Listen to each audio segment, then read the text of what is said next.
வணக்கம் வாசக நட்புகளே. Chitra Haridas novels YouTube சேனலில் இன்னைக்கு நாம கேட்டு மகிழ போகும் கதை எழுத்தாளர் சித்ரா ஹரிதாஸ் அவர்களின் கண்ணம்மா. இந்த கதைக்காக நான் காவ்யா செல்வராஜ். கதை கேட்டு மகிழ்வோம் வாங்க. அத்தியாயம் 1. படியளக்கும் கடவுளின் நகல் முன்னின்று மூவருமாக வணங்கினார்கள். என் புள்ளைங்க கனவை கொஞ்சம் கொஞ்சமா நிறைவேத்த சாமி. அவங்க கனவு அடையிற வரைக்குமாவது என்னை உயிரோடு வச்சிரு சாமி. அப்புறம் உன் மனசு போல எனக்கு என்ன பண்ணணுமோ பண்ணு சாமி. 1000 வார்த்தையில் 900 சாமி போடும் கண்ணம்மாவின் வேண்டுதல் கோரிக்கை எல்லாம் அவள் பிள்ளைகளின் எதிர்காலத்தை குறித்துதான். அவள் வேண்டுதல் முடிய சூடமேந்திய தட்டை 3 முறை சுற்றிவிட்டு அவர்கள் முன் நீட்டியவள் தீபத்தை தொட்டு இருவர் கண்களிலும் வைத்துவிட்டு திருநீரையும் பூசிவிட்டாள். தன் மகளிடம், சாமி, அம்மா கிட்ட கேட்க ஏன் தயங்குற? உங்களுக்காக தானே சாமி என் ஓட்டம், உங்களுக்கு செலவு செய்யதான என் சம்பாத்தியம் எல்லாம். என் கிட்ட கேட்க தயங்கலாமா சாமி? மிஸ் சொன்னப்ப கஷ்டமா போச்சு சாமி என கூறும்போதே கண்ணீர் வழிய தனது முந்தானையில் துடைத்தாள். அம்மா அழாதம்மா, என்கிட்ட பழசு இருந்துச்சு, அதை வச்சு இந்த வருஷத்தையும் ஓட்டலான்னு நினைச்சேன். ஆனா மிஸ் தான் புதுசு வாங்கணும்னு குதிக்கிறாங்க என்று சலித்தாள் அனுராதா, கண்ணம்மாவை அம்மாவென்று அழைத்த முதல் பிள்ளை. இருக்கட்டும் சாமி, எல்லா பிள்ளைகளும் புதுசு தானே வச்சிருக்குங்க, நீ மட்டும் பழச வச்சுக்கிட்டு நிக்கும்போது சங்கட்டமா இருக்காதா? அதனாலதான் மிஸ் அப்படி சொல்லி இருப்பாங்க. வாங்கிக்கோ சாமி, அனாவசிய செலவா இது, எம்பிட்டுன்னு சொல்லு சாமி, அம்மா தரேன். அம்மா, அதில் இருக்க சில பழச மட்டும் மாத்திக்கலாம்மா, புதுசு வேணாம்மா என கெஞ்சும் மகளை ஆதூரியமாய் பார்த்தவர், வாங்கிக்க சாமி, உனக்கு செலவு பண்ணாம யாருக்கு பண்ண போறேன்? உனக்கு ஒரு ஊசி வாங்குறதா இருந்தாலும் எனக்கு அவசிய செலவுதான் சாமி, எம்பிட்டுன்னு சொல்லு, காசு கொடுக்கறேன், அத வாங்கிடு சாமி என்றாள். தான் தலையெழுத்து என கஷ்டப்பட்டாலும் தன் கஷ்டம் பிள்ளைகளையும் அண்டாதபடி காத்து வாழும் அம்மாக்களில் இவளும் ஒருத்தி. என் சாமி, அம்மா தான் வேலைக்கு போறேன்ல, நீயும் ஏன் வேலைக்கு போகணும்னு நினைக்கிற? நீ வேலைக்கு போக இன்னும் காலம் இருக்கு சாமி, அப்ப வேலைக்கு போய் அம்மாவை காப்பாத்து சாமி. இப்ப நல்லா படி சாமி, அது போதும் எனக்கு. வேலைக்கெல்லாம் போவாத சாமி, அம்மாக்கு கஷ்டமா இருக்குல்ல, உன்னை வேலைக்கு அனுப்பிட்டு எனக்கு சோறு இறங்குமா? வேணா சாமி. அவன் தாடையை பற்றி கேட்டு வருத்தம் கொள்ள, வேலைக்கு போயிட்டு படிக்கிறதுல தப்பில்ல கண்ணம்மா, அப்துல் கலாம் கூட பேப்பர் போட்டு தான் படிச்சாராம், அப்படி படிச்சு சயின்டிஸ்ட் ஆகல, அது மாதிரிதான் நானும் வேலைக்கு போயிட்டு படிச்சு பெரிய ஆளா வருவேன். கொஞ்சம் பணம் கிடைச்சா எங்க 2 பேருக்கும் பேனா செலவு பேப்பர் செலவுன்னு பார்த்துப்போம்ல கண்ணம்மா என்றான் அன்பு. தன் கஷ்டம் அறிந்து துணை நிற்கும் பிள்ளைகள் கிடைப்பதெல்லாம் வரம்தான். அந்த வரங்களை 10 மாதங்கள் தவம் கிடந்து பெற்றிருக்கிறாள். நீ சொல்றது சரிதான் சாமி, ஆனா இப்ப வேணா, ஸ்கூல் படிப்பை முடிச்சுட்டு காலேஜுக்கு போயிட்டு பாரு சாமி, இப்ப படிப்புல கவனத்தை வை சாமி. கண்ணம்மா வாடி, மணியாச்சு. வாசலிலிருந்து வந்த குரலை கேட்டதும் நேரத்தை பார்த்துவிட்டு, சரி சாமி, நேரமாச்சு, ஸ்கூலுக்கு கிளம்புங்க, பத்திரமா போயிட்டு வாங்க. அவர்களோடு வெளியே வந்து வீட்டை பூட்டினாள். என்ன கண்ணுங்களா, பள்ளிக்கூடத்துக்கு கிளம்பிட்டீங்களா? இருவரிடமும் கேட்டார் சாந்தி. ஆமா பெரியம்மா, நாங்க வரோம். இருவரும் 8 வைத்து நடந்தனர் பள்ளிக்கூடத்திற்கு. அவர்கள் கண்களில் இருந்து மறையும் வரை பார்த்து நின்ற கண்ணம்மாவின் தோளை தட்டியவர், உன் பிள்ளைங்களை பார்த்ததும் போதும், நேரமாச்சு, வா போலாம் என்றார். இருவரும் வேக நடை போட்டனர். பேருந்துகள் செல்லும் அந்த பரந்த சாலையை கடந்து அபார்ட்மெண்டிற்குள் ஏக பெருமூச்சு விட்டபடி நுழைந்தனர். 5 தளங்கள் கொண்ட அந்த அபார்ட்மெண்டின் அகலம் அதிகமாக இருந்தது. ஒரு தளத்தில் 6 வீடுகள் என மொத்தம் 30 வீடுகள் கொண்ட அபார்ட்மெண்ட் அது. சரி சாமி, மத்தியானம் வந்துடு, சாந்தியை பார்த்து சொல்லிவிட்டு படியேற, சரிடி என்று அவர் எதிர்ப்புறமாக இருந்த படிகளில் ஏறினார். 3வது தளத்தில் முதல் வீட்டு காலிங் பெல்லை அழுத்தி, சாமி என்று அழைத்தாள். உள்ளிருந்து வந்த ஒரு பெண் கிரில் கேட்டை திறந்துவிட்டு, வா கண்ணம்மா என உள்ளே அழைத்தாள். பிள்ளைங்க ஸ்கூலுக்கு போயிட்டாங்களா? 60 வயது நிறைந்த புஷ்பா கேட்க, போயிருச்சுங்க சாமி என்றவள் நேராக பின்பக்கமாக சென்று குமிந்த ஆடைகளுக்கு முன் அமர்ந்தாள்.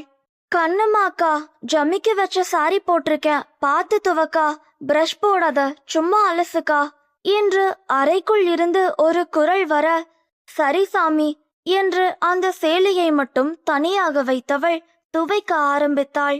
அவள் அருகே பளபளவென பல்லை காட்டி இழுத்து கொண்டிருந்தது விலையுயர்ந்த வாஷிங் மிஷின். கண்ணம்மா தனது 17ஆம் வயதிலேயே படிப்பை மூட்டை கட்டிவிட்டு குடிகார அரைக்கிழவனுக்கு மனைவியானவள். அடுத்த வருடத்திலேயே தாயுமானவள். புத்தக மூட்டை சுமக்கும் கனவு கருகி போய் புள்ளையை சுமந்தாள். பள்ளிக்கு செல்ல வேண்டியவள் வேலைக்கு சென்றாள். புத்தகம் ஏந்த வேண்டிய கைகளில் பிள்ளைகளையும் அவர்கள் பசியை போக்க துணிகளையும் பாத்திரங்களையும் ஏந்தினாள். கட்டிய கணவன் கட்டிலுக்கு மட்டுமே என்றிருக்க அந்த வயதிலிருந்தே வைராகியம் கொண்டு வாழ்க்கையை ஓட்டுகிறாள். உதவாத மனிதனும் உயிரை விட தலையெழுத்தென ஒரு நாள் அழுதவள் தாலியை அவனோடு சிதையில் போட்டுவிட்டு மறுநாள் வேலைக்கு ஓடினாள். தெருநாய் வெறிநாய்களிடம் இருந்து தன்னை காத்து பிள்ளைகளுக்காக வாழ்கிறாள். ஏகப்பட்ட கஷ்டங்கள் கொடுக்கும் வழியை கூட தன் பிள்ளைகளின் முகம் பார்த்து துறப்பாள். 2ஆம் திருமணம் பேச்சுக்கே இடமளிக்காமல் இதோ 16 வருடங்கள் கடந்து வந்துவிட்ட நிலையிலும் தன் பிள்ளைகள் தலையெடுத்திடும் என்ற நம்பிக்கையை தாரக மந்திரமாக சொல்லிக்கொண்டு ஓடும் கணவன் இல்லாத பெண்களில் ஒருத்திதான் கண்ணம்மா. அத்தியாயம் 2. குமிந்த ஆடைகள் ஒவ்வொன்றையும் பக்குவமாய் துவைத்து எடுத்தவள் ஈரம் போக பிழிந்து கொடியில் உலர்த்தினாள். பின் சமையற்கட்டிற்குள் நுழைந்து சிங்கில் நிறைந்த பாத்திரங்களை விளக்க ஆரம்பித்தாள். காலையிலேயே அன்றைய சமையலை அவர்கள் முடித்திருக்க நேற்று இரவு உபயோகித்த பாத்திரங்களும் இன்று காலையில் உபயோகித்த பாத்திரங்களும் நிரம்பி வழிய அனைத்தையும் மடமடவென விளக்கி எடுத்தாள். 3 அறையை கொண்ட அந்த வீட்டில் 2 அறை மட்டுமே உபயோகத்தில் இருந்தன. அந்த 3வது அறை புஷ்பாவின் இளவரசிக்கு, அதாவது மகள் குடும்பத்தோடு வந்தால் தங்கி செல்வதற்கான அறை. ஆள் இல்லை என்றாலும் தினமும் சுத்தம் செய்துவிட வேண்டும் என்று அந்த வீட்டு பெரிய மனுஷியின் கட்டளை. புஷ்பாவின் அறையையும் அந்த அறையையும் சுத்தம் செய்தாள். அப்போதுதான் வித்யா, புஷ்பாவின் மருமகள், குளித்துவிட்டு வெளியே வந்து பால்கனியில் நின்று முடியை உலர்த்தினாள். கண்ணம்மா அந்த 2 அறையை சுத்தம் செய்துவிட்டு வித்யா அறைக்குள் நுழைய இருந்தவள் டிரெஸ்ஸிங் டேபிளில் இருந்த தங்கத்தோடும் செயினும் வளையல்களும் இருப்பதைக் கண்டு வாசலிலேயே நின்றாள். இந்த சாமிக்கு இதே வேலையா போச்சு என தலையில் அடித்து கொண்டவள், சாமி எத்தனை வாட்டி சொல்றேன், இந்த நகையெல்லாம் கழட்டி உள்ள வச்சுட்டு குளிக்க போன கேக்குறியா நீயே என்றவள் மருந்துக்கும் அதை தொடவும் இல்லை, உள்ளே நுழையவும் இல்லை. கதவின் ஓரம் நின்று விட்டாள். என்ன கண்ணம்மாக்கா, நம்ம வீட்டுக்கு யார் வரப்போறா? வெளியே இருந்தாதான் போடணும்னு ஞாபகத்துக்கு வருது, உள்ள வச்சா போட மறந்துடுறேன் என்று உள்ளே வந்து அதையெல்லாம் அணிந்தாள். அதன் பின்னே அறைக்குள் நுழைந்தாள் கண்ணம்மா. அப்ப குளிச்சதும் வந்து போட்டுக்க சாமி, ஒரு குண்டுமணி தொலைஞ்சாலும் சங்கட்டமா போயிடும். அவள் சொன்ன கூற்று அவளுக்கு புரியாமல் இல்லை. என்ன கண்ணம்மாக்கா நீ உடனே இந்த டைலாக சொல்லிடுவ? இந்த வீட்ல 7 வருஷமா வேலை பாக்குற, உன்னால இதுவரைக்கும் எங்களுக்கு எந்த சங்கட்டமோ சந்தேகமோ வந்ததில்ல, இனியும் வராது. உன்னை வச்சுக்கிட்டு எந்த நகைய வேணா வெளியே வச்சுட்டு போலாம், பத்திரமா பாத்துக்குவ என்று அவள் தோளை பற்றி பெருமை பொங்க சொன்னாள். அப்படி இல்ல சாமி, என்னதான் இருந்தாலும் நான் வேலைக்காரி.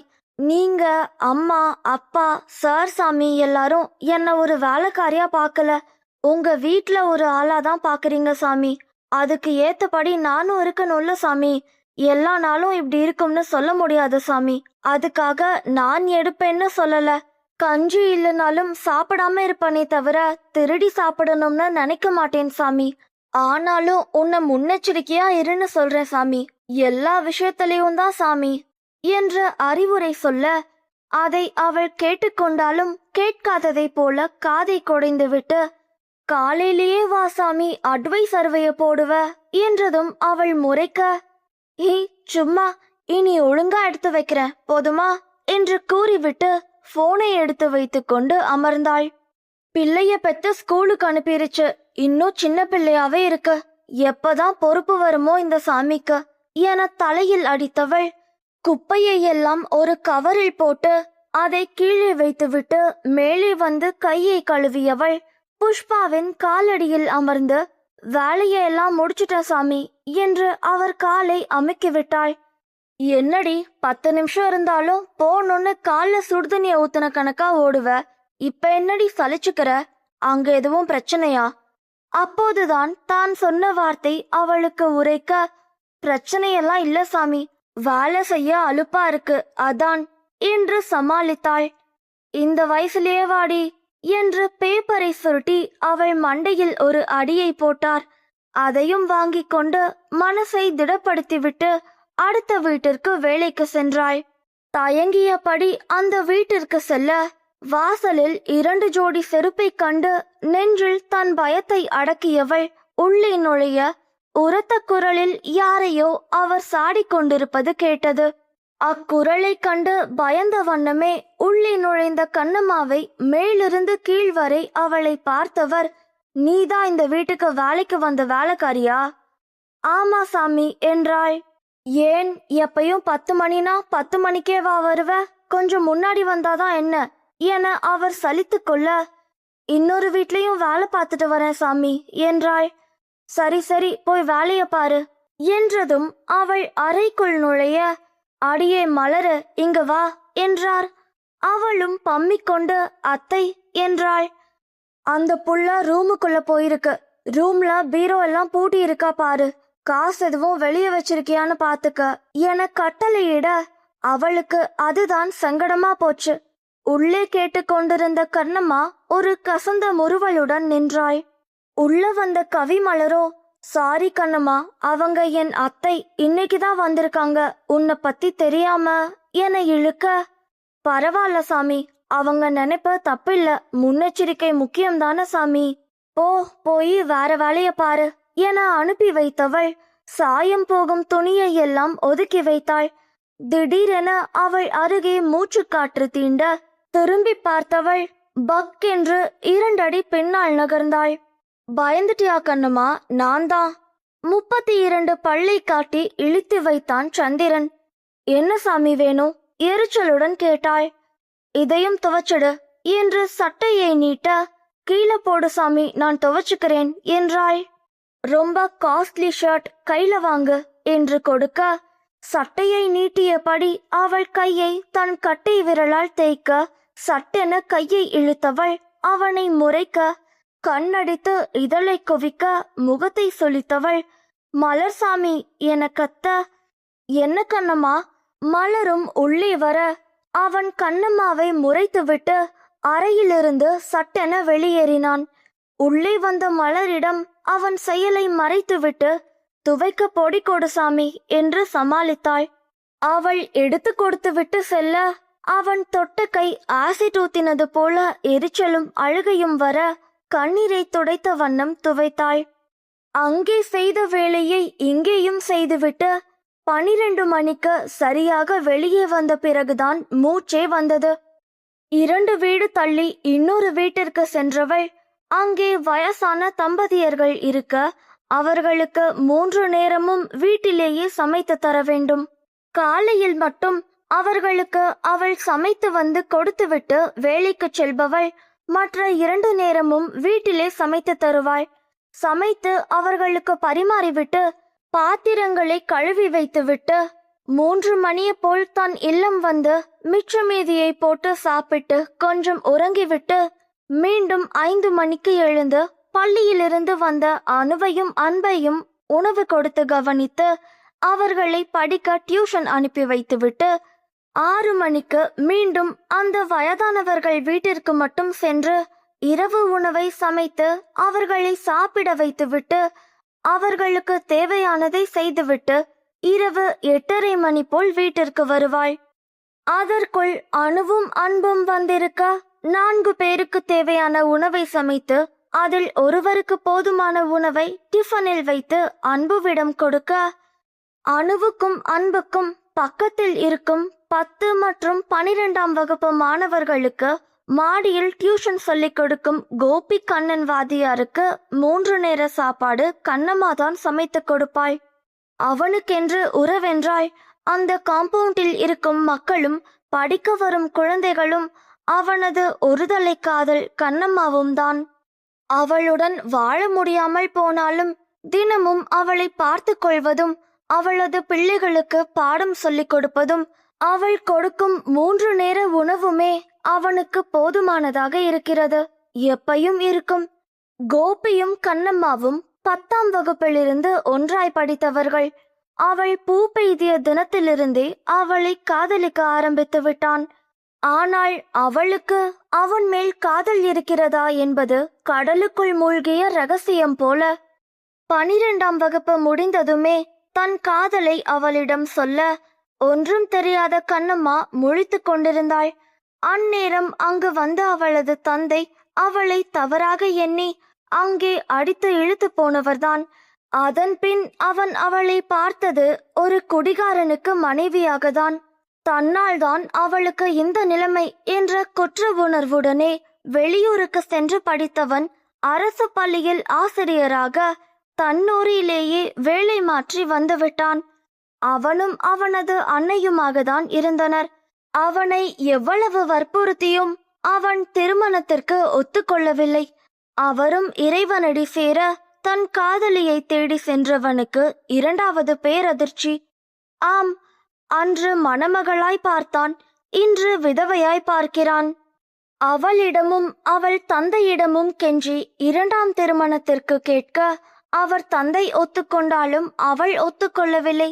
இன்று வரைக்கும் மன வாழ்க்கையில் அவள் அனுபவித்த கொடுமை, அதை பற்றின வெறுப்பே அழியாத ரணமாய் அவளுக்குள் இருக்க மறுமணம் வேண்டாம் என்ற முடிவோடு பிள்ளைகளை வளர்த்து அவர்கள் கனவை நிறைவேற்றவே வாழ்ந்து கொண்டிருக்கிறாள் கண்ணம்மா. அத்தியாயம் 3. மகளின் உதவியோடு வீட்டு வேலைகளையும் முடித்தவள் அவர்களை படுக்க சொல்லி தட்டி கொடுத்து உறக்கம் தந்தவளின் விழிகளில் இன்றித்தும் உறக்கம் இல்லை. காத்தாட வெளியே வந்து படிகளில் அமர்ந்தாள். காலையில் அந்த காமுகன் தொட்ட கையை பார்த்தவளுக்கு தன் கையை வெட்டி போடும் அளவுக்கு அருவருப்பு. இதென்ன மடத்தனம், தீண்டிய கைகளை அழிப்பதா? உள்ள இருக்கும் நியாயஸ்தி அவளிடம் பொங்க, தீண்ட வந்த கைகளை வெட்டி போட எனக்கு துணிவு ஏது என்றாள் பதிலுக்கு.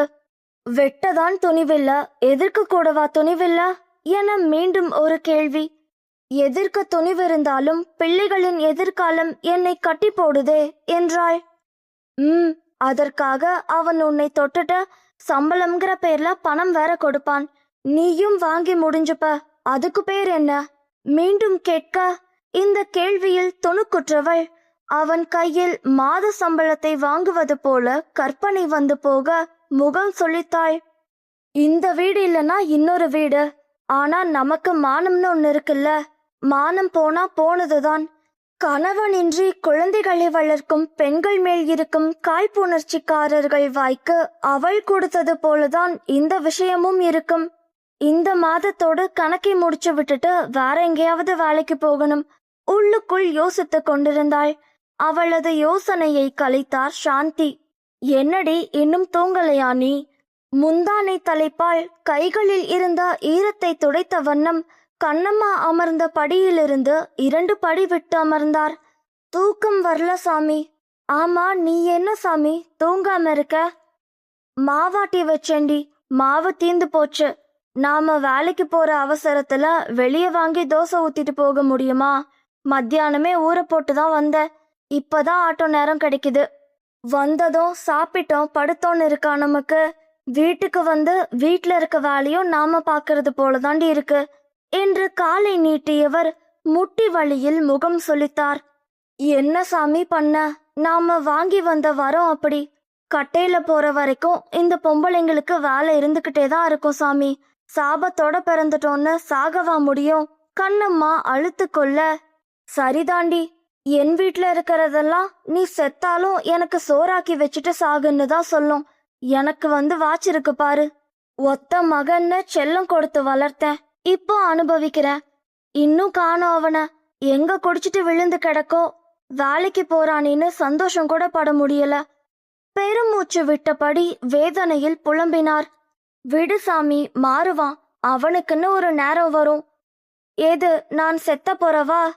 சும்மா இரு சாமி. பிள்ளைக்குன்னு இருக்கிற உறவு நீதான். நீதான் நல்லது கெட்டது பார்க்கணும் அவனுக்கு.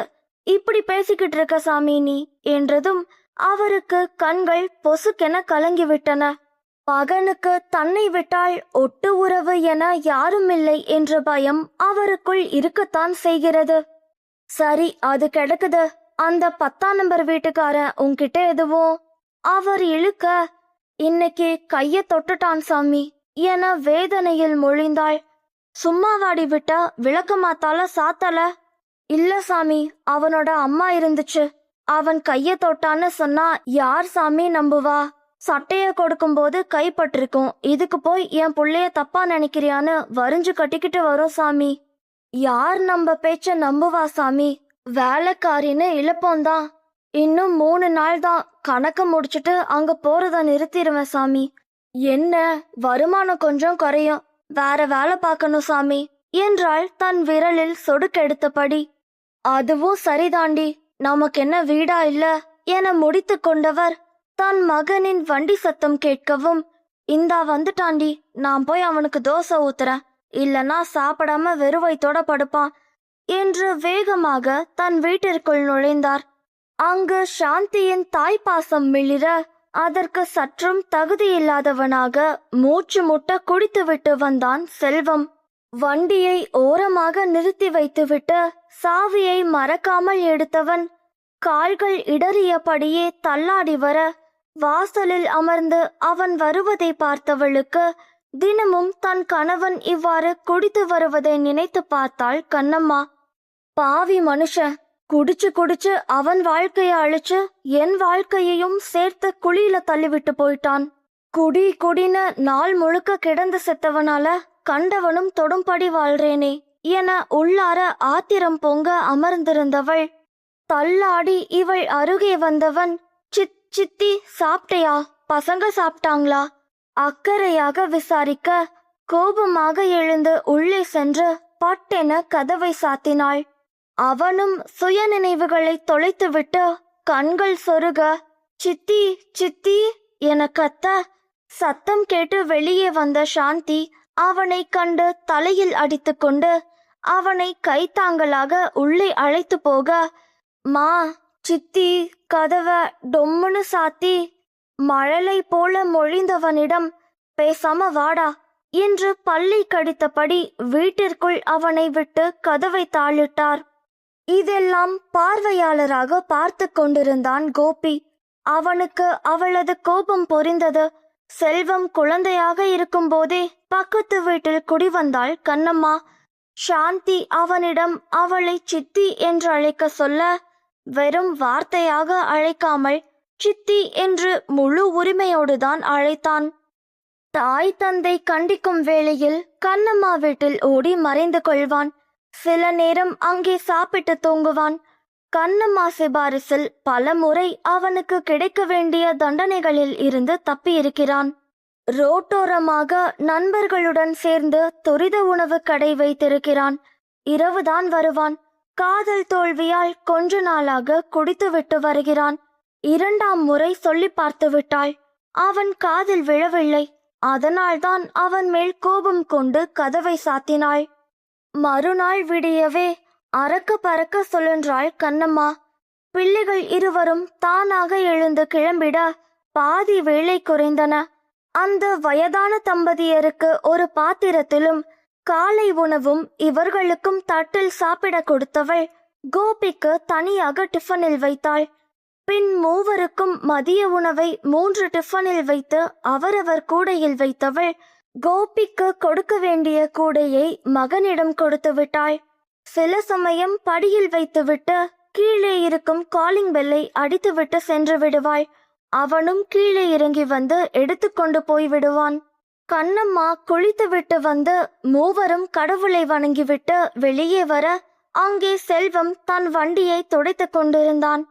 அவர்கள் மூவரையும் பார்த்து பல்லை காட்டியவன், சித்தி, தம்பி தங்கச்சிய நான் இறக்கி விடுறேன் என்றான். கண்ணம்மா, நான் அண்ணா கூட போட்டுமா? அவன் பைக்கை பார்த்து கண்கள் மிளிர கேட்டான் அன்பு. அதெல்லாம் ஒன்னும் வேணா சாமி, நீங்க 2 பேரும் எப்பயும் போல நடந்தே போங்க என்று முகத்தில் அடித்தாற்போல் சொல்லியவள் அவன் பக்கம் திரும்பவில்லை.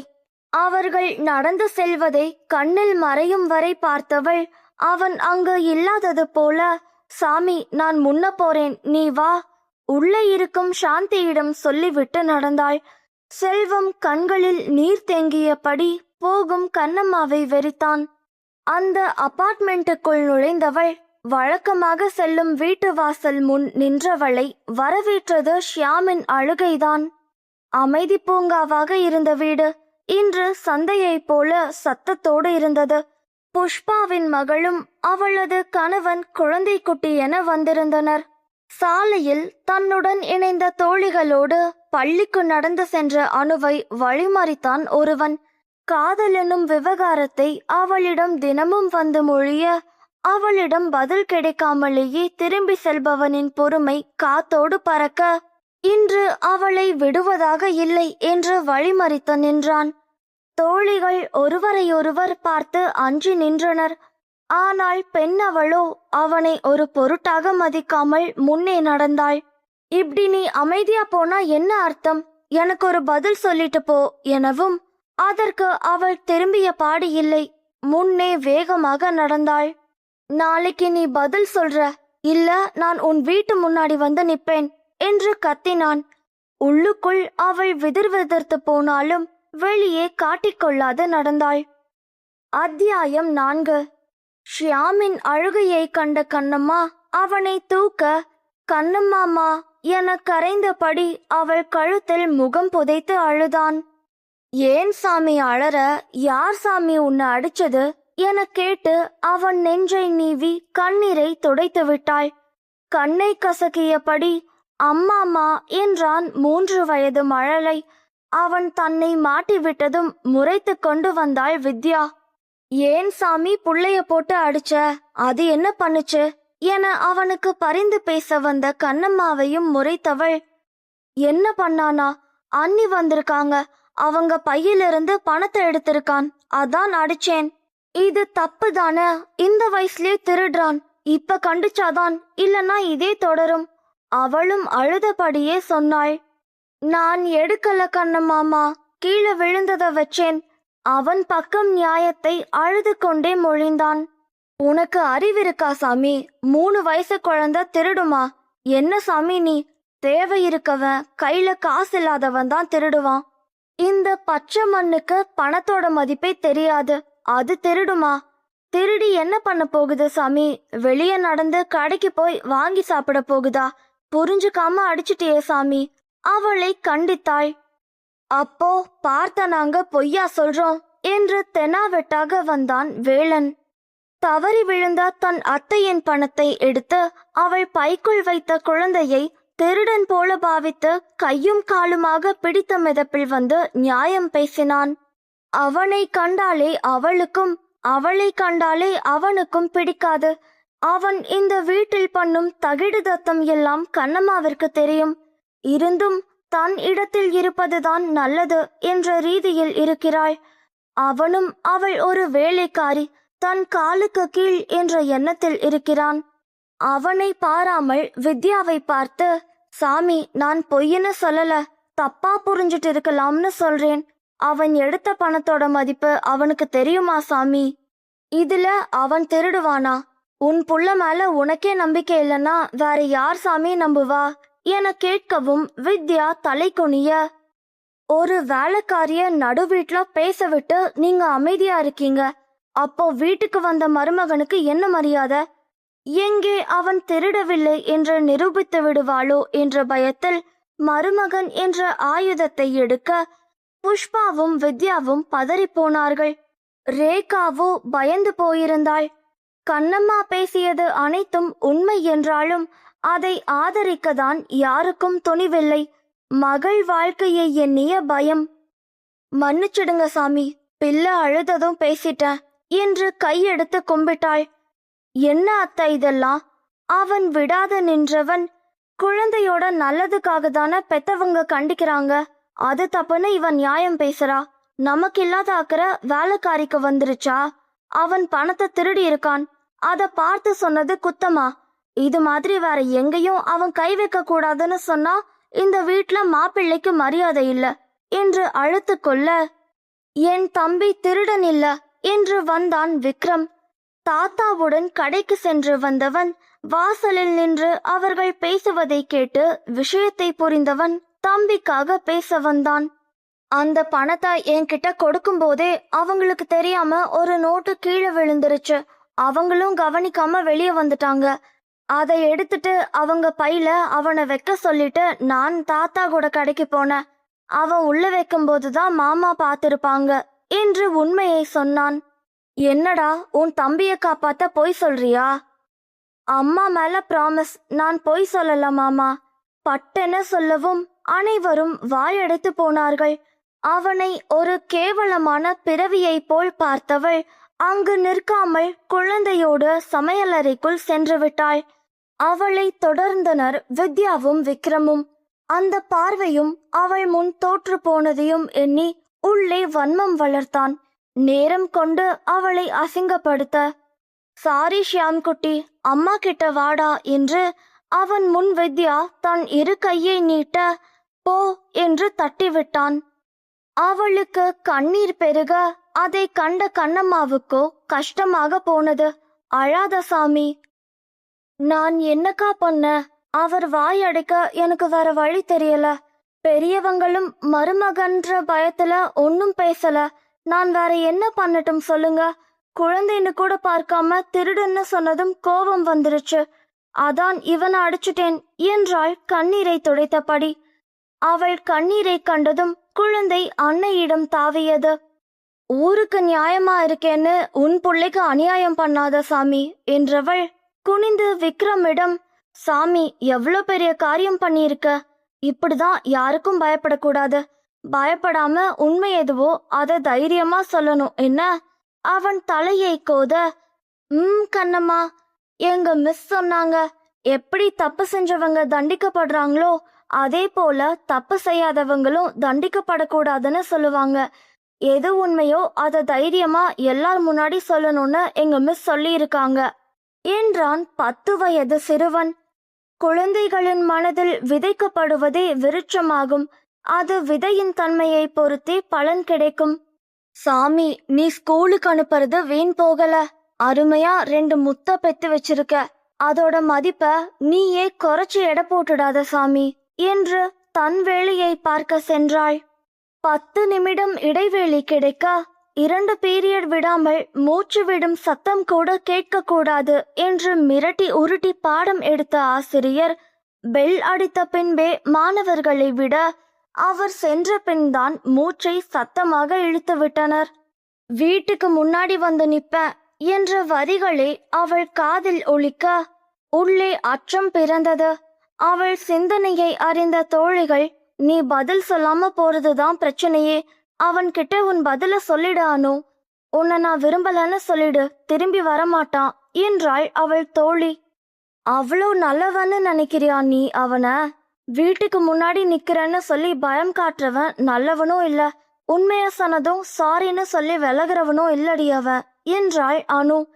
இதுக்கு தீர்வுதான் என்ன அனு? அவ வீட்டை சொல்லி பயம் காட்டி காதலிக்க வைக்க நினைக்கிறான். வீட்ல அவங்களா தெரிஞ்ச தப்பான முடிவெடுக்கிறதுக்குள்ள நானே போய் சொல்றது நல்லதுன்னு தோணுது. எங்க அம்மா கிட்ட சொல்ல போறேன் என்றாள் தீர்மானமாக. அம்மா கிட்ட சொல்ல போறியா? அவங்க உன்னை நம்பலன்னா என்ன பண்ணுவ? எங்க வீட்ல நான் காதலிக்கலன்னு சொன்னாலும் நம்ப மாட்டாங்க. யாரவ, நீ அவனை காதலிக்கிறியான்னு கேட்பாங்க.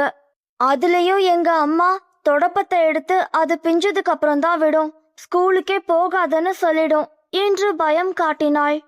உண்மைதான், எங்க வீட்ல அப்படிதான் எனவும் அனு தன் முடிவில் கொஞ்சம் ஆட்டம் கண்டாள். கண்ணம்மாவை எண்ணி பார்த்தாள். இதுவரைக்கும் தங்கள் இருவரையும் நோகடித்து ஒரு வார்த்தை கூட பேசியது இல்லை.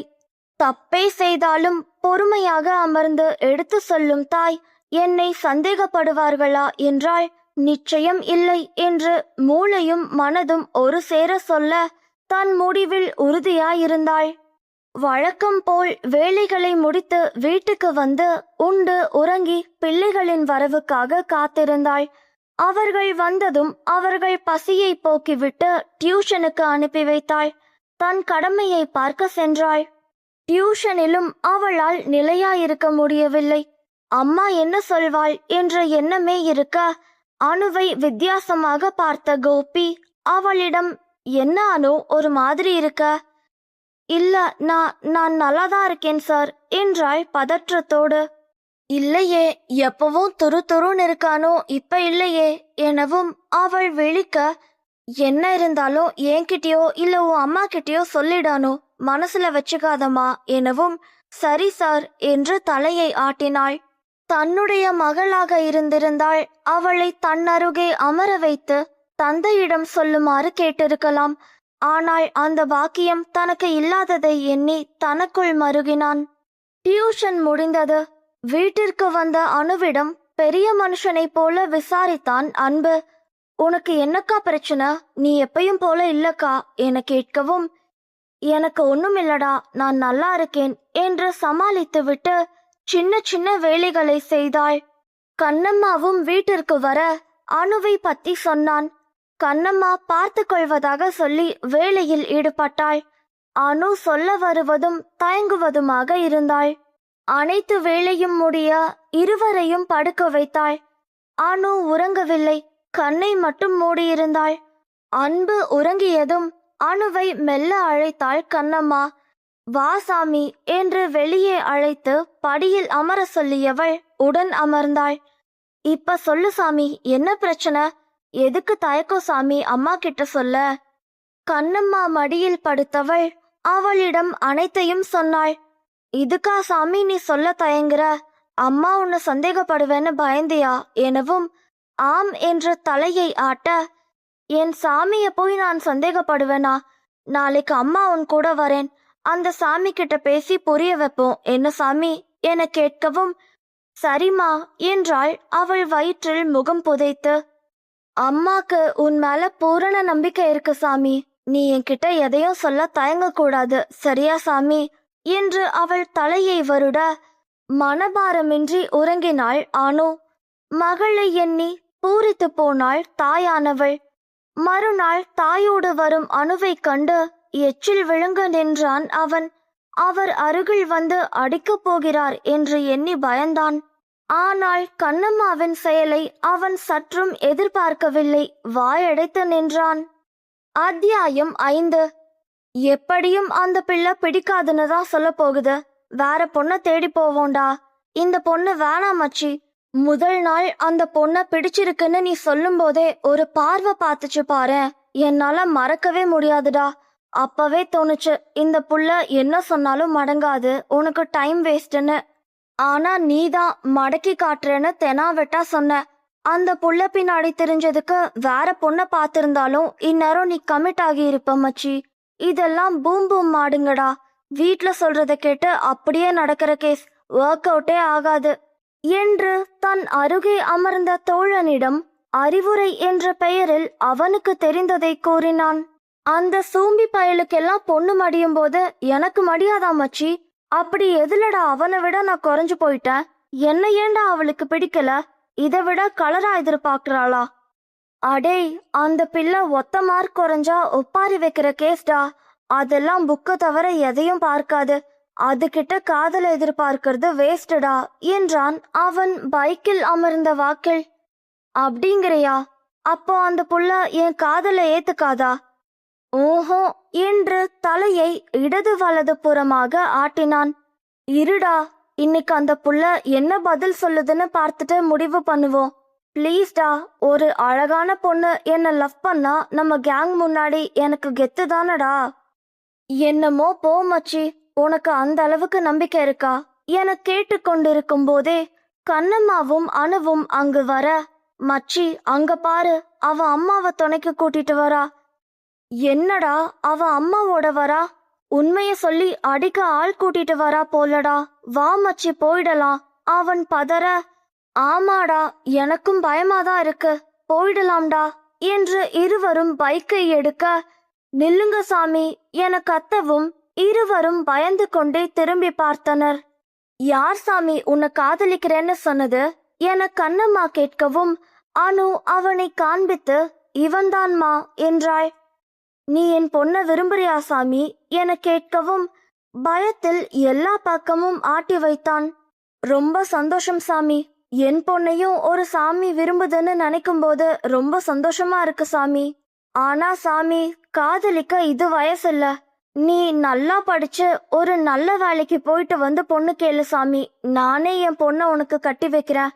உனக்கு என் மேல நம்பிக்கை இல்லைன்னா வீட்டுல வந்து பேசட்டுமா சாமி?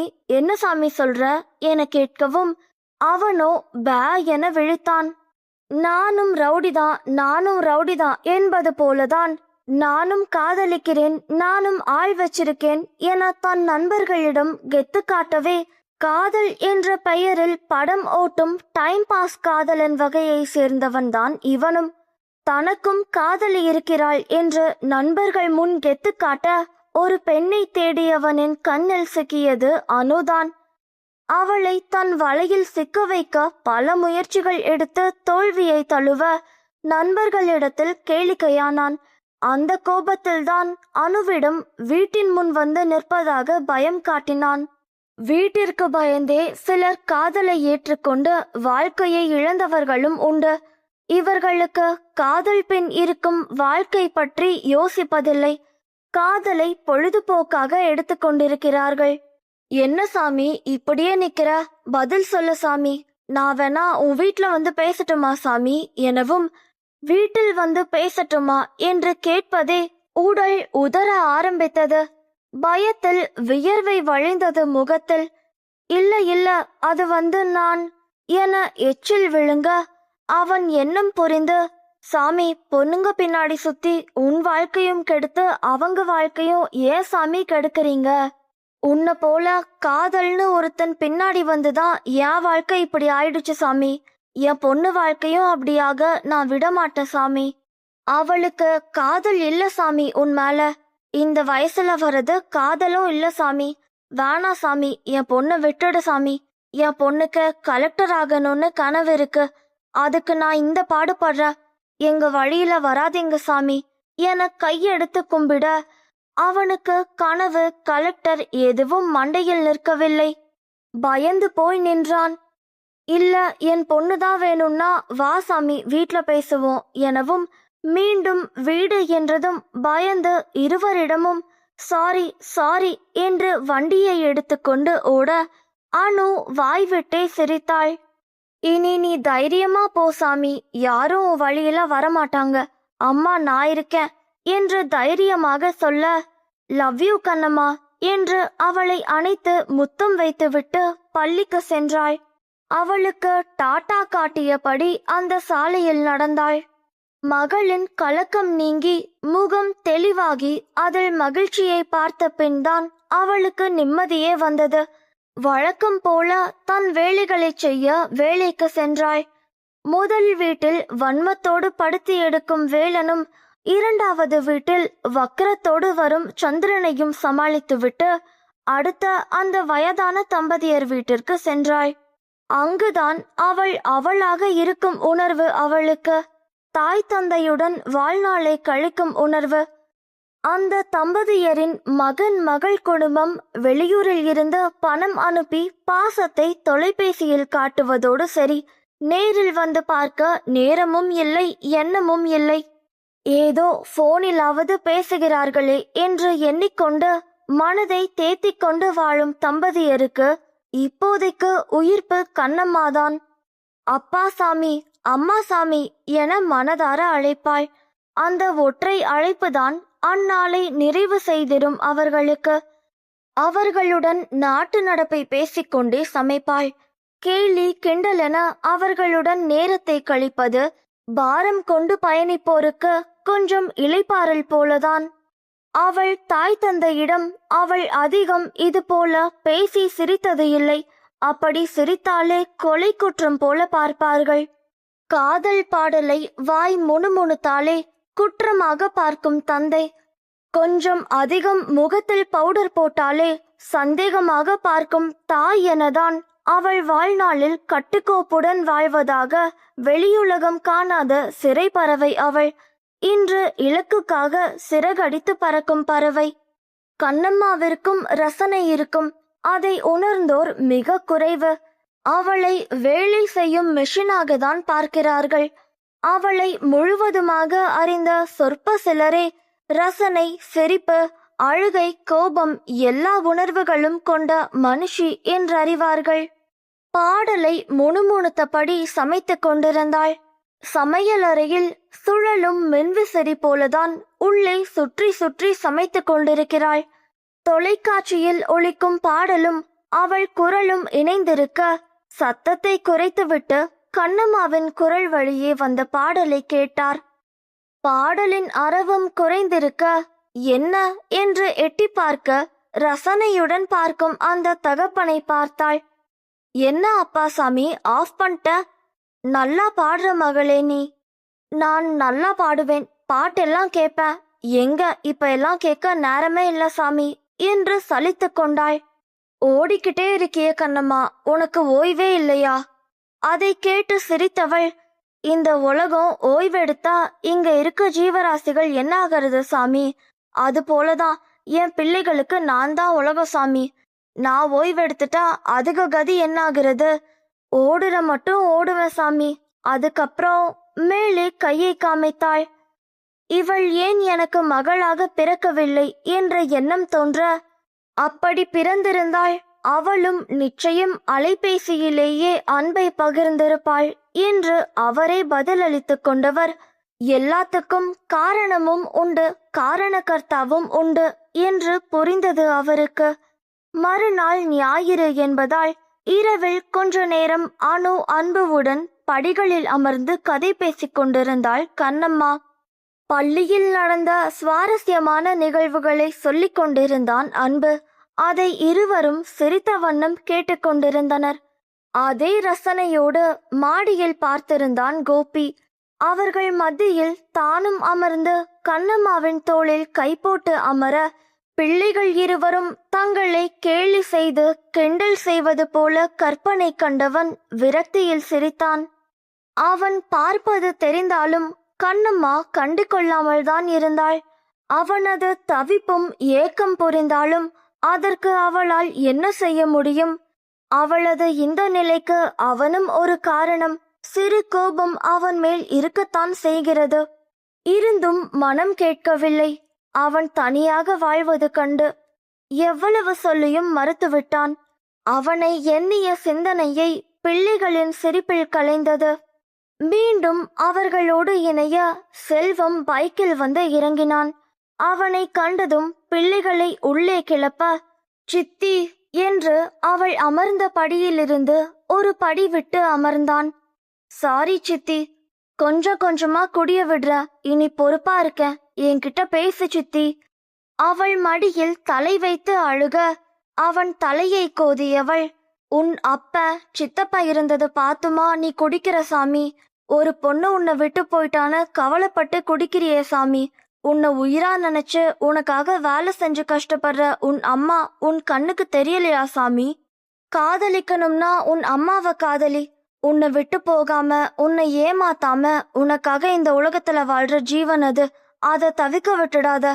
புருஷனாலதான் கஷ்டப்பட்டோம். புள்ளைங்க நீங்களாவது எங்க கஷ்டத்தை புரிஞ்சு நடங்க சாமி. எங்களுக்கு வேற என்ன வேணும் உங்ககிட்ட இருந்து என கேட்கவும் வருந்தியவன், சாரி சித்தி, என்ன நான் மாத்திக்கிறேன், பொறுப்பா இருப்பேன், நீ வேணா பாரு, நீயே உன் வாயால நான் பொறுப்பானவன்னு சொல்லுவ என்றான். சந்தோஷசாமி என்றவள் அவனை மன்னித்து ஏற்றுக்கொள்ள, அதன் பின் அங்கே சிரிப்பலைகள்தான். சந்திரன் கண்ணம்மாவை நெருங்க அவளோ கேஸை திறந்து தீப்பெட்டியில் இருந்த தீக்குச்சியை எடுத்து பற்ற வைக்க போக பயத்தில் நின்றாள். அத்தியாயம் 6. வழக்கம் போலவே கண்ணம்மா முதல் வீட்டில் வேலையை முடித்துவிட்டு இரண்டாம் வீட்டிற்கு சென்று காலிங் பெல்லை அழுத்தி காத்திருந்தாள். கதவை திறக்கவே இல்லை. வெகு நேரமாக இருந்தது. உள்ள என்ன பண்ணுது இந்த சாமி என எண்ணியபடியே கவிமலரை அலைபேசி வழியே அழைத்தாள். அதுவோ முழு ரிங் அடித்து ஓய்ந்தது. சரி கிளம்பலாம் என்று எத்தனித்தவளுக்கு கதவை திறக்கும் சத்தம் கேட்க திரும்பி பார்த்தாள். தூக்க கலக்கத்தோடு வந்து கதவை திறந்தான் சந்திரன். வா கண்ணம்மா என்றான் வாயெல்லாம் பல்லாக. வாசலை பாதி மறைத்து நின்றிருந்தான். எப்படி உள்ள போக என தயங்கி அவள் நிற்க, வா கண்ணம்மா என மீண்டும் அவ்வாறு அழைக்க, வழிய விட சாமி, நான் உள்ள போனும் என எங்கோ பார்த்து சொல்ல, அவனோ அதிலும் பாதி வழியை விட அவனை உரசாதபடியே உள்ளே நுழைய வீடு மொத்தமும் இருட்டாக இருந்தது. வீட்டில் யாரும் இருப்பது போல அரவம் ஏதும் இல்லை. சுற்றி சுற்றி பார்த்தவளுக்கு கதவை தாழிடும் சத்தம் கேட்க அதிர்ந்து திரும்பினாள். அவனோ சிரித்துக்கொண்டே, யாரும் இல்ல கண்ணம்மா, அம்மாவும் அவளும் காலையிலேயே கோயிலுக்கு போயிருக்காங்க, ஏதோ குழந்தை கிடைக்க வேண்டுதலாம் என்றவன் சொல்வதெல்லாம் காதல் தாமதமாக தான் விழுந்தது. கதவையும் அவனையும் மாறி மாறி பார்த்தாள். உள்ளே கிளி பிறந்தது. விவரம் கேட்டு அப்படியே போயிருக்கலாமோ எண்ணம் தோன்றி ஆணி அடித்தாற்போல் அங்கே நின்றாள். போய் சீக்கிரமா வேலைய பாரு கண்ணம்மா, எனக்கும் நிறைய வேலை இருக்கு. அவளை ஒரு மாதிரி பார்த்துவிட்டு உள்ளே சென்றான். உடல் முழுவதும் வியர்த்து நனைந்து போயிருந்தாள். கதவை திறந்து போயிடலாம் என்றெண்ணி வேகமாக கதவருகே சென்று திறக்க சாவியை வைத்து பூட்டியிருந்தான். வசமா மாட்டிக்கிட்டேன் என்றவள் போனையும் கையையும் மாறி மாறி பார்த்தாள். சாந்திக்கு அழைத்தாள். அவர் அழைப்பை எடுக்கவில்லை. இந்த சாமி வேற நேரம் காலம் தெரியாம எடுக்க மாட்டேங்குதே. உள்ளுக்குள் பயந்து போனவள் தனக்குள்ளேயே, தைரியமா இரு சாமி, நம்மள மீறி இங்க எதுவும் நடக்காது, தைரியமா இரு. இன்னைக்கு என்ன நடந்தாலும் உன் மானத்தை மட்டும் இழந்துடாத, உயிரே போனாலும். உறுதியாக இருந்தவள் மேசையில் இருந்த கத்தியை கையில் வைத்துக்கொண்டு துவைக்க இன்னொரு அறைக்கு சென்றாள். கண்ணம்மா என உள்ளே நுழைந்தவனை கண்டு அதிர்ந்து எழுந்தாள். வெறும் துண்டை மட்டும் கட்டிக்கொண்டு அவள் முன் நின்றான். அவளுக்கு அசூயையாகவும் பயமாகவும் இருந்தது. முகம் வியர்க்க, ஏன் கண்ணம்மா இவ்ளோ டென்ஷனா இருக்க, உன் முகம் எப்படி வேர்த்திருக்கு பாரு என துடைக்க வர, இப்ப உனக்கு என்ன சாமி வேணும் என கேட்டு அவனை தூர நிறுத்தினாள். எனக்கு காஃபி வேணும் கண்ணம்மா, போட்டு தரையா என்று பாதையை மறைத்து நின்றான். வழிவிடு சாமி என்றவள் செல்ல அவனும் வழியை விட வேக வேகமாக சமையலறைக்குள் புகுந்தாள். கேஸை திறந்து அடுப்பை பத்த வைத்து அதில் பாலை வைத்து நின்றாள். கண்ணம்மா என கிறக்கமாக காதோறும் அழைக்கும் சத்தம் கேட்டு திரும்ப இன்று தூரத்தில் இருந்தான். கண்ணம்மா இவள் இதழை தொட நெருங்க தட்டி விட்டு விட்டு அவனை தள்ளிவிட 2 அடி பின் சென்றான். சிரித்து கொண்டே, என்ன கண்ணம்மா நீ ஆசையா நெருங்கினா தள்ளி விடுற, மீண்டும் நெருங்க, கிட்ட வராத சாமி என்று எச்சரிக்கை செய்ய அதை கண்டு கொள்ளாதவன், என்ன கண்ணம்மா நீ ரொம்ப வருஷமா ஆம்பள வாசமே படாம எப்படிதான் இருக்கியோ, இங்க பாரு கண்ணம்மா, என் பொண்டாட்டி வேற கோயில் குளம் விரதம்னு போயிடுறா, நான் என்ன பண்ண சொல்லு, நீயும் தனியா இருக்க, நான் இருந்தும் தனியா தான் இருக்கேன்.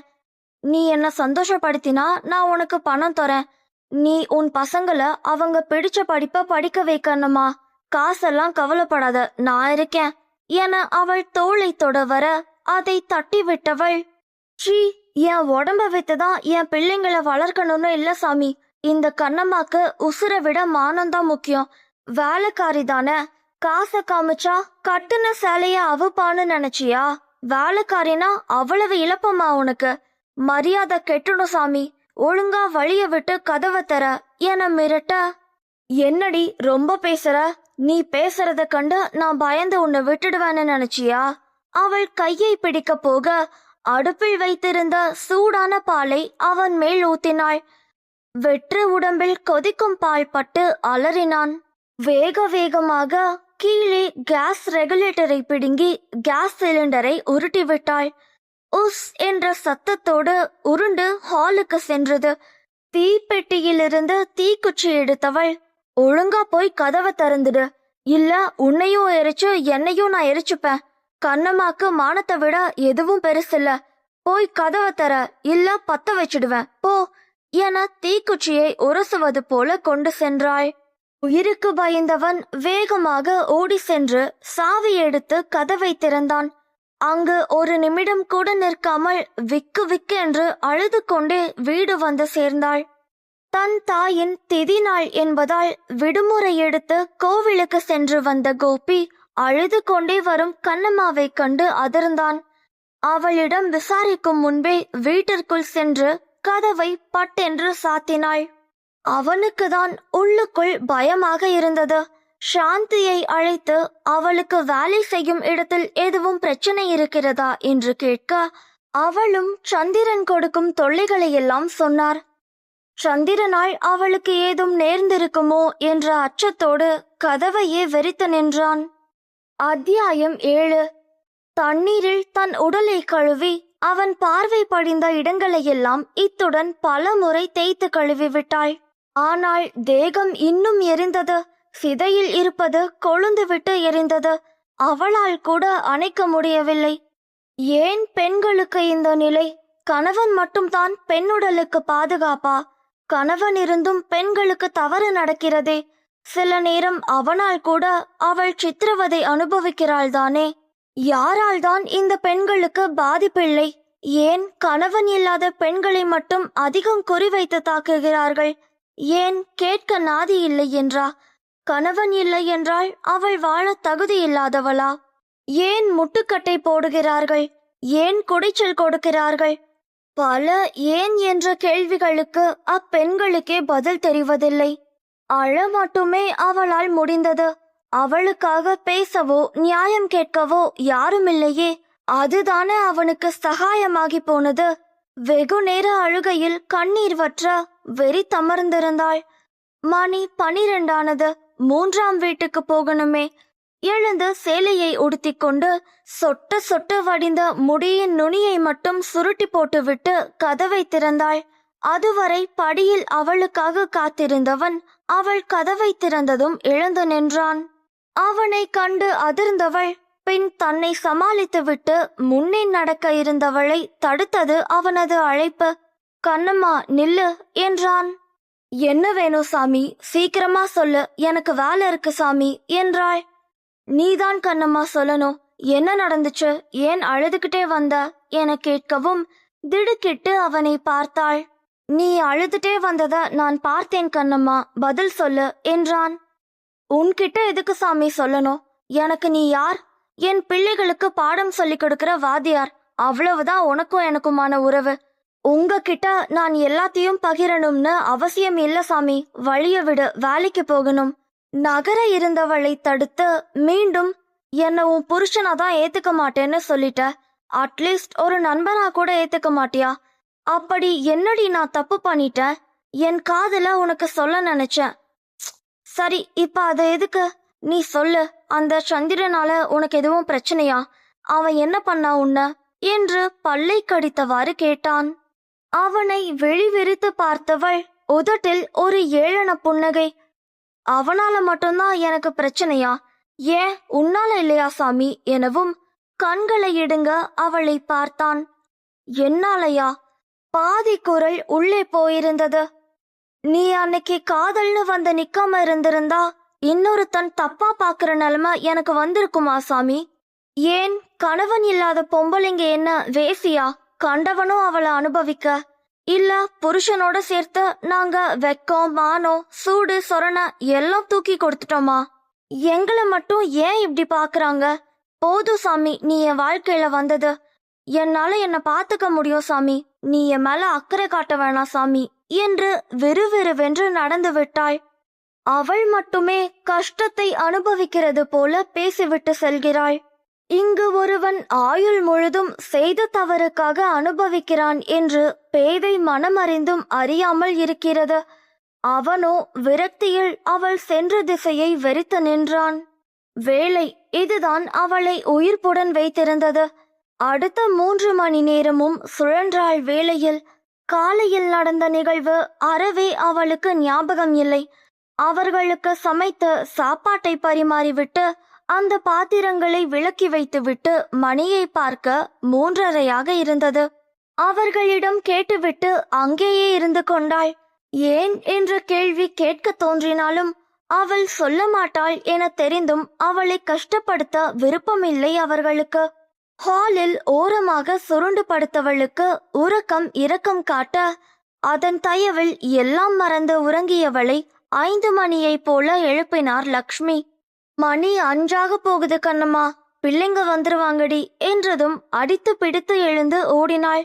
அவர்கள் வரவும் இவள் வரவும் சரியாக இருந்தது. அவர்களை கவனித்து விட்டு டியூஷனுக்கு அனுப்பி வைத்தாள். வேலைக்கு போக இருக்க சாந்தி அவளை பிடித்து கொண்டார். இல்லடி, அங்க என்ன நடந்தது எனவும் அவள் கோபியின் வீட்டை பார்த்தாள். அவன் அங்கு இல்லை. சொல்லுடி, என்ன நடந்தது எனவும் அவள் அனைத்தையும் சொல்ல, ஏண்டி அவனை எரிக்காம விட்டுட்டு வந்த? வாடி, போலீஸ்கிட்ட போய் ஒரு கம்ப்ளைண்ட் கொடுப்போம் என்றிட விரக்தியில் சிரித்தாள். போலீஸ் கேஸ்ன்னு அலைய என்கிட்ட காசும் இல்ல தெம்பும் இல்ல சாமி. அவன் பாட்டுக்கு போலீஸுக்கு காசு கொடுத்து நான் தான் அவன்கிட்ட தப்பா நடந்துகிட்டதா சொன்னா என் நிலைமை என்னாகிறது சாமி? அங்க என்ன நடந்ததுன்னு எங்க 2 பேரை தவிர யாருக்கு தெரியும் சொல்லு சாமி? யாரு எனக்காக வருவா? அவனுக்கு அவன் பொண்டாட்டி அம்மான்னு உறவும் பணமும் இருக்கு. எனக்கு நெஞ்சில் அடித்தவள், எனக்குன்னு இருக்க உறவு என் பிள்ளைங்க தான் சாமி. நான் ஜெயிலுக்கு போயிட்டா அதுங்க வாழ்க்கை என்னாகிறது? அவனுக்கு என் உடம்பு தீனி ஆகலன்னு நிம்மதி அடைஞ்சுக்க வேண்டியதுதான் சாமி. இத்தோட இந்த பேச்ச விடு சாமி, நேரமாச்சு, நான் வரேன். அப்புறம் சாமி, இதை யார்கிட்டயும் சொல்லிட்டு இருக்காத, நமக்குள்ள இருக்கட்டும் என்று எச்சரிக்கை செய்துவிட்டு மீண்டும் வேலைக்கு சென்றாள். ஆனால் சாந்தியால் கேட்டு சும்மா விட முடியவில்லை. கோபியிடம் சொல்ல கோபம் பழியாக வந்தது அவனுக்கு. அந்த சந்திரனை பத்தி சாந்தியிடம் கேட்டவன் அவன் வேலை செய்யும் அலுவலகத்தை அறிந்து கொண்டு அங்கே தன் நண்பன் மூலம் புகைப்படத்தை பெற்று கொண்டவன் தனது போலீஸ் நண்பனிடம் விஷயத்தை சொல்லி கம்ப்ளைண்ட் எடுக்காமல் அவனை 4 தட்டு தட்ட சொல்ல அவனும் தெரிந்த ரவுடிகளை வைத்து வேலையை முடித்தான். அடித்த அவர்களை ஹாஸ்பிட்டலில் சேர்த்துவிட்டு வீட்டுக்கு தகவல் சொல்லிவிட்டு சென்றனர். இதெல்லாம் ஒரே இரவு நடந்தேறியது. கண்ணம்மா உண்டாக்கிய காயத்தை உடையால் மறைத்துவிட்டு அங்கு எதுவுமே நடவாதது போல கேஸ் சிலிண்டரை மாட்டிவிட்டு அவனை துவைத்தும் போட்டுவிட்டு கண்ணம்மா வந்து போனது போல அனைத்தையும் சரி செய்துவிட்டு வேலைக்கு கிளம்பி போனான். இன்னும் கவிமலரும் அவள் அத்தையும் வீட்டிற்கு வராததால் அவர்களுக்கு வீட்டின் நிலைமை தெரியவில்லை. இரவில் தாமதமாக வந்தவர்களுக்கு அதிர்ச்சி தகவல் வர எதையும் கவனிக்காமல் மருத்துவமனைக்கு சென்றனர். வேலை முடித்துவிட்டு வீட்டிற்கு வந்ததும் அன்பு சொன்ன செய்தி அவளுக்கு வருத்தமடைய செய்தது. அம்மா, சாருக்கு இன்னைக்கு சாப்பாடு செய்ய வேண்டாம் அம்மா என்றான் அறிவிப்பாய். ஆனால் அவளுக்கு அது தவிப்பாக இருந்தது. காயப்படுத்தி விட்டோமோ என்றிருந்தது. ஆனால் அவர்கள் முன் எதுவும் காட்டிக்கொள்ளவில்லை. மூவருமாக சாப்பிட்டு முடிக்க தன் பிள்ளைகளுடனே உறங்கியும் விட்டாள். மறுநாள் நற்பொழுதாக விடிய வேலைக்கு சென்றவள் கேட்ட செய்தியை கண்டு அதிர்ந்தாள். கண்ணம்மா, நீ வேலை பார்க்க போவல்ல, அந்த வீட்ல இருந்த அந்த ஆளை யாரோ 4-5 பேரு அடிச்சு போட்டுட்டு போயிட்டாங்களாம். அப்புறம் யாரோ ஹாஸ்பிட்டல்ல சேர்த்திருப்பாங்க போல. நேத்து நைட் ஃபோன் பண்ணி சொல்லியிருக்காங்க. பாவம், கோயிலுக்கு போயிட்டு வந்த கையோட ஹாஸ்பிட்டல் போயிட்டாங்க. வித்யா சொல்ல அவளுக்கு அதிர்ச்சிதான். வேலை முடிந்ததும் வீட்டிற்கு வந்தாள். கோபி மாடியில் துணியை உலர்த்துவதை பார்த்தவள் வேகமாக படியேறினாள். இன்றும் மனசு சரியில்லை என்று விடுமுறை போட்டுவிட்டான். நீதான சாமி அது என்று மொட்டையாக கேட்டாள். எது என்று அவளை பார்க்காமல் கேட்டான். அந்த சந்திரனை அடியாட்களை வச்சு அடிச்சது நீதான சாமி என கேட்கவும், என்ன பார்த்தா அடியாட்கள் வச்சு சுத்துற ரவுடி மாதிரி இருக்கா? இடையில் கை வைத்து முறைத்தவாறு கேட்டான். பொய் சொல்லாத சாமி, எனக்கு தெரியும் அது நீதான்னு. ஏன் சாமி இப்படி பண்ற? நீதான் பண்ணன்னு தெரிஞ்சா உன் வேலை போயிடும் சாமி. போலீஸுக்கு தெரிஞ்சா ஜெயில போடுவாங்க. தேவையா சாமி இதெல்லாம் எனவும், இதெல்லாம் எனக்கு தான் கண்ணம்மா நடக்க போகுது, உனக்கு இல்லல்ல. எனக்கு என்ன நடந்தா உனக்கு என்ன கண்ணம்மா? நான் தான் உன் வாழ்க்கை இப்படியாக காரணமானவன். என் வாழ்க்கை எப்படி போனா உனக்கு என்ன கண்ணம்மா? நீ சந்தோஷம் தானே படணும். ஏன் எனக்காக வருத்தப்படுற? நான் ஜெயிலுக்கு போறதால நிம்மதி தானே உனக்கு? ஒரு தொல்லை ஒழிஞ்சதுன்னு நினைச்சுக்க கண்ணம்மா என்றான் சர்வ சாதாரணமாக. அவளுக்குதான் சுருக்கென்று தைத்தது. நேற்று அவள் பேசிய வார்த்தைகள் எல்லாம் இப்போதுதான் உரைத்தன. அவளது நிலைக்கு இவன்தான் மொத்த காரணம் என்று அவன் மேல் பழியை போடவில்லை. ஒரு காரணம் அவனாகி போனான். ஏன், அவன் அன்று காதலை சொல்லாமல் இருந்தாலும் அவளுக்கு அந்த குடிகார அரைக்கிழவன்தான். ஏனோ விதியால் அவனும் ஒரு காரணமாகி போனான். ஆனால் அவனோ நானே பெரும் காரணம் என்று வாழ்க்கையை அழித்து கொண்டு தன் காதலியை எண்ணியபடியே கழிக்கிறான். எவ்வளவு சொல்லியும் தன்னை நினைத்து வாழ்க்கையை வாழாமல் இருப்பவனை எண்ணி இவளுக்கு மேலும் குற்ற உணர்வு. அவனை எண்ணும் போதெல்லாம் அக்குற்ற உணர்வு அவளை முள்ளாய் குத்தி கிழிக்கும். வெளியே சொல்லாமல் வலியை அனுபவித்துக் கொண்டிருக்கிறாள். ஐயோ போதும் சாமி, ஏற்கனவே உன் வாழ்க்கை இப்படி ஆனதுல குற்ற உணர்வோடு தவச்சுக்கிட்டு இருக்கேன். மேலும் மேலும் வலிய ஏத்தாத சாமி என்று மனதில் உள்ளதை மொழிந்தாள் மலரவள். அதை கேட்டவனுக்கு உதட்டில் சிறு மூறல். எதுக்கு உனக்கு குற்ற உணர்வு கண்ணம்மா? இது என் முடிவு, நீ கஷ்டப்பட வேண்டியதில்ல என்றான் மென்மையாக. ஏன் சாமி, இன்னொரு கல்யாணம் பண்ணிக்க வேண்டியதுதானே? ஏன் தனியா இருந்து கஷ்டப்படுற? உனக்கு என்ன தலையிழுத்தா சாமி? ஏன், இதே கேள்வி நானும் கேட்கலாம் கண்ணம்மா. நீ இன்னொரு கல்யாணம் பண்ணிக்கலாம் தானே, ஏன் தனியா இருந்து கஷ்டப்படுற? அதை கேட்டு முகத்தை சுழித்தவள், என்ன சாமி பேசுற? எனக்கு தோளுக்கு மேல வளர்ந்த பையன் இருக்கு, இப்ப போய் கல்யாணம்னு பேசிக்கிட்டு என்று முகத்தை திருப்பினாள். அதே போல தாண்டி எனக்கும். தோளுக்கு மேல வளர்ந்த 2 பசங்களும் ஒரு மனைவின்னு இருக்கும்போது நான் ஏன் கல்யாணம் பண்ணணும் என புருவம் உயர்த்த அவளுக்கு தான் ஏதோ போலானது. எனக்கு மனைவினா அது நீதான், எனக்கு பசங்கன்னா அனு, அன்பு, அதுல எந்த மாற்றமும் இல்ல கண்ணம்மா என்றான் முடிவாக. மாறமாட்டியா சாமி நீ? உன் வாழ்க்கையில ஒரு மாற்றம் வர வரைக்கும் மாறமாட்ட கண்ணம்மா என்றான் தீர்க்கமாக. அவள் அங்கிருந்து சென்று விட்டாள். இரவில் செல்வாவின் அலைபேசி வழியே கசிந்த பாடலை வாசலில் அமர்ந்த வாக்கில் அவளும் மாடியில் இருந்தவாறு அவனும் கேட்க அப்பாடல் இருவருக்குமாக இருந்தது.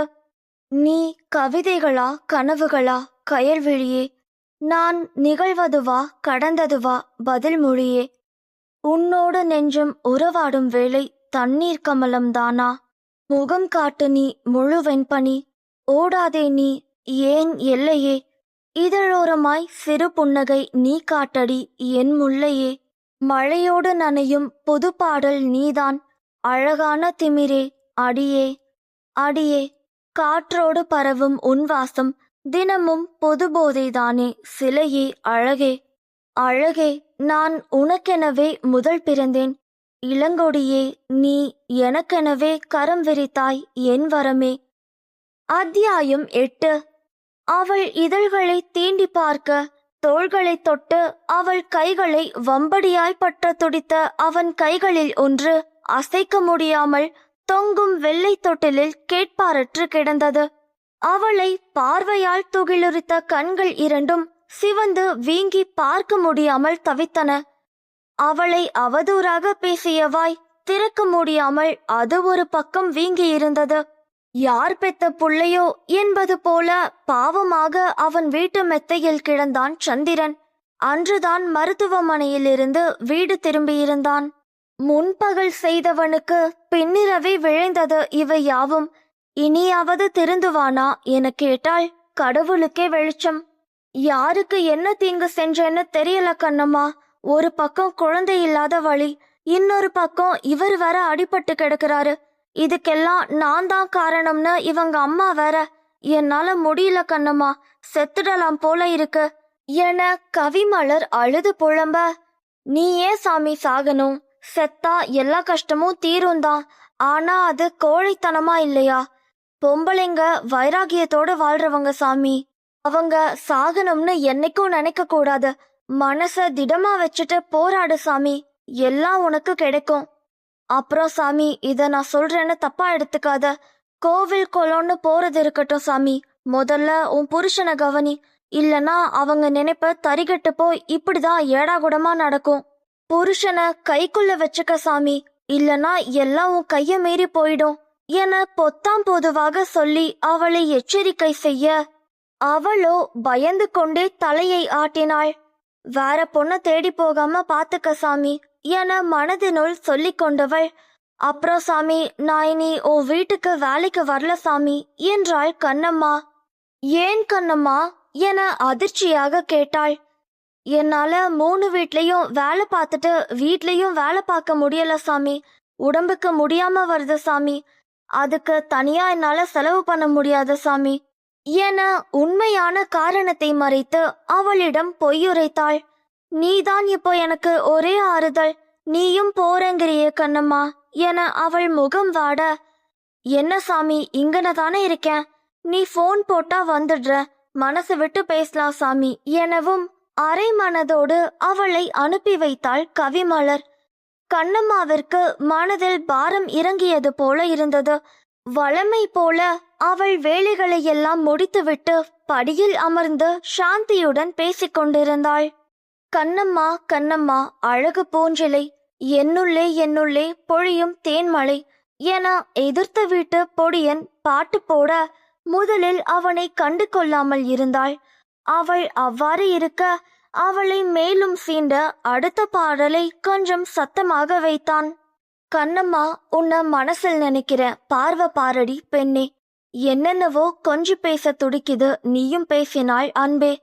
அப்பாடலை கேட்டதும் திரும்பி அவனை ஒரு முறை முறைக்க ஈ என இழுத்து கொண்டே சத்தத்தை குறைத்தான். அந்த பாடலும் முடிய அடுத்த பாடல் அவளை வம்பிழுக்கவே போட்டான். காண்டு கண்ணம்மா ஏங்குறேன் பொன்னம்மா என்று பாட அவ்வளவுதான். கடுகடுவென கோபம் வர எழுந்தவள் எதிர் வீட்டை நோக்கி நடக்க அவனோ தெரித்து உள்ளே ஓடி ஒழிந்து கொண்டான். முளைச்சு 3 இலை விடல, பாட்டை போட்டு வம்பிழுக்கிறியா? கண்ணம்மா அனுக்கான எதையாவது கேட்டு வருவல, அப்போ உன்னை பாத்துக்கிற சாமி என அவன் வீட்டின் முன் கத்த அவனோ உள்ளே பதுங்கிக் கொண்டான். பாட்டு கேட்கிற வயச பாரு, முணங்கியவாறு வர சாந்தியும் மேலே இருந்து அவர்களை கவனித்துக் கொண்டிருந்த கோபியும் சிரித்தனர். அப்போது செல்வம் வேலையை முடித்து வீட்டிற்கு வந்தான். அவன் இப்போதெல்லாம் குடித்துவிட்டு வருவதில்லை. அதை எண்ணியே சாந்திக்கு நிம்மதியாகவும் பெருமையாகவும் இருந்தது. சித்தி என கண்ணம்மா அருகே அமர்ந்தான். வாசாமி என்றாள் அவன் தலைமுடியை வருடியபடி. இன்னைக்கு கடை முதலாளி வந்து கடையில வேலை பார்க்கறவங்க எல்லாரையும் கூப்பிட்டு பேசினாரு. அவர் அந்த ஹோட்டலை விற்கலாம்னு யோசிக்கிறாராம் சித்தி. வித்து கிடைக்கிற பணத்தை வச்சு அவர் ஊர் பக்கம் போகலான்னு இருக்காரு. அத கேட்டுதான் எனக்கு அந்த யோசனை தோணுச்சு. நாம ஏன் அந்த கடையை வாங்க கூடாது? நைட்டு மட்டும் ஹோட்டல் வைக்கிறத மாத்தி முழு நேர ஹோட்டல் மாத்தலாம்னு எண்ணம் இருக்கு சித்தி. எத்தனை நாளைக்கு தான் இன்னொருத்தனுக்கு கீழே வேலை பார்க்கறது? எப்படியாவது பணத்தை புரட்டி கடைய வாங்கிட்டா போதும்.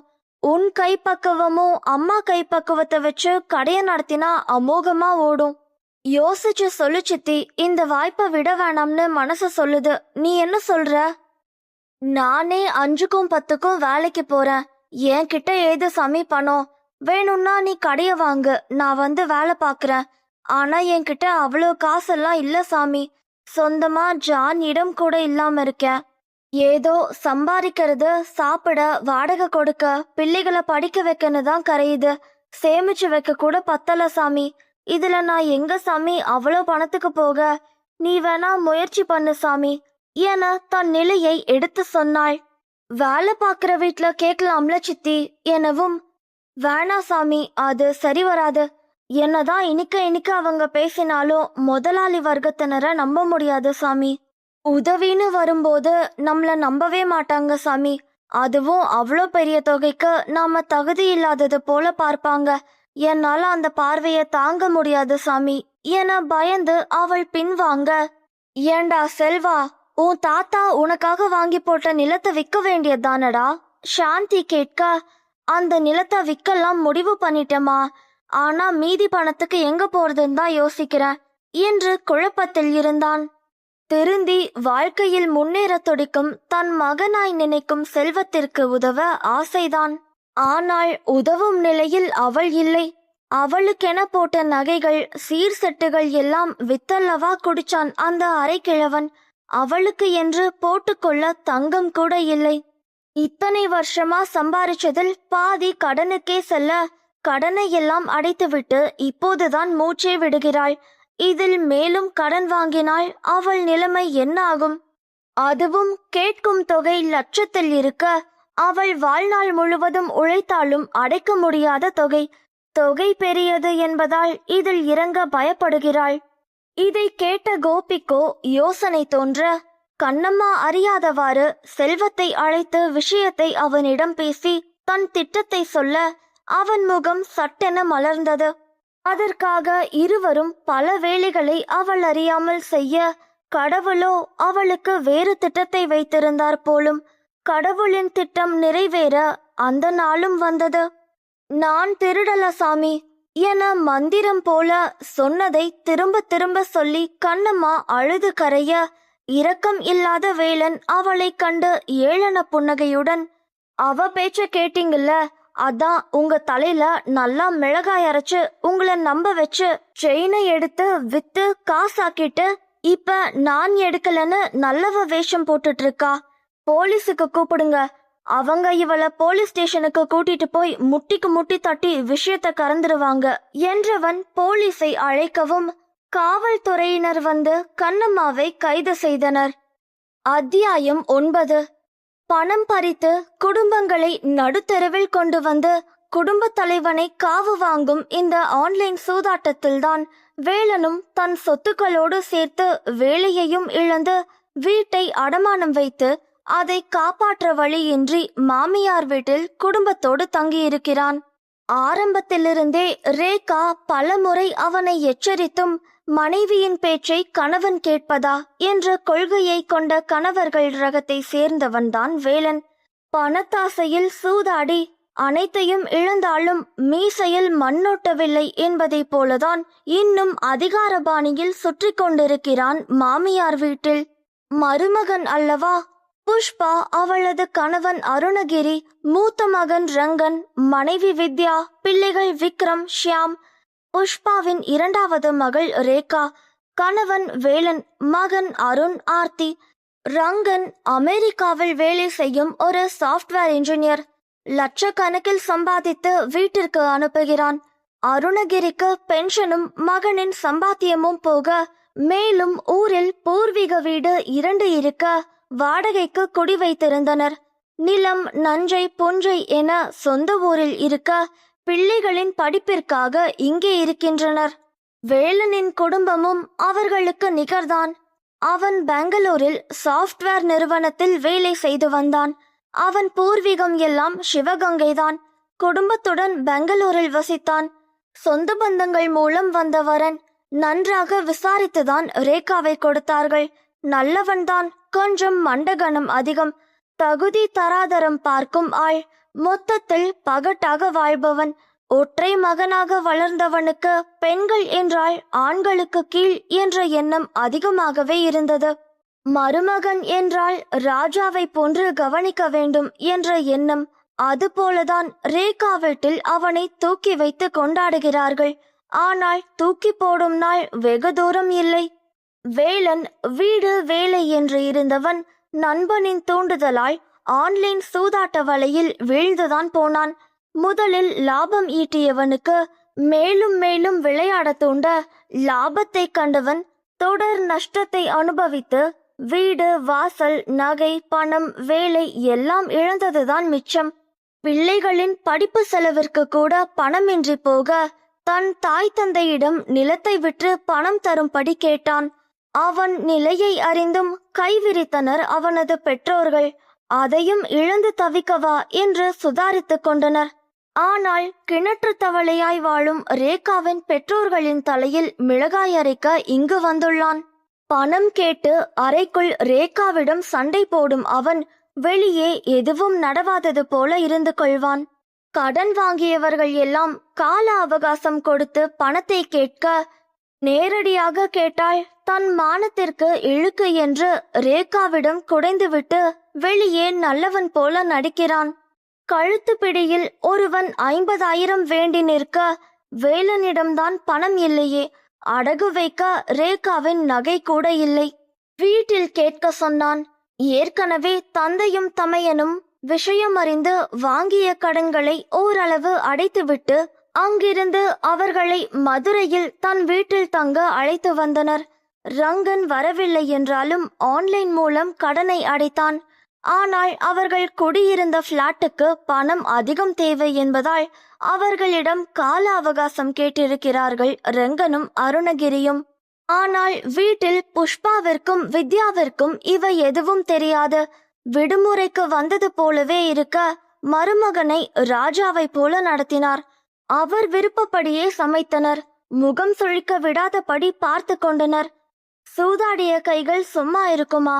அதுவும் வேலையின்றி அவன் இருக்க மீண்டும் ஆன்லைனில் விளையாடி 50,000 தோற்றான்.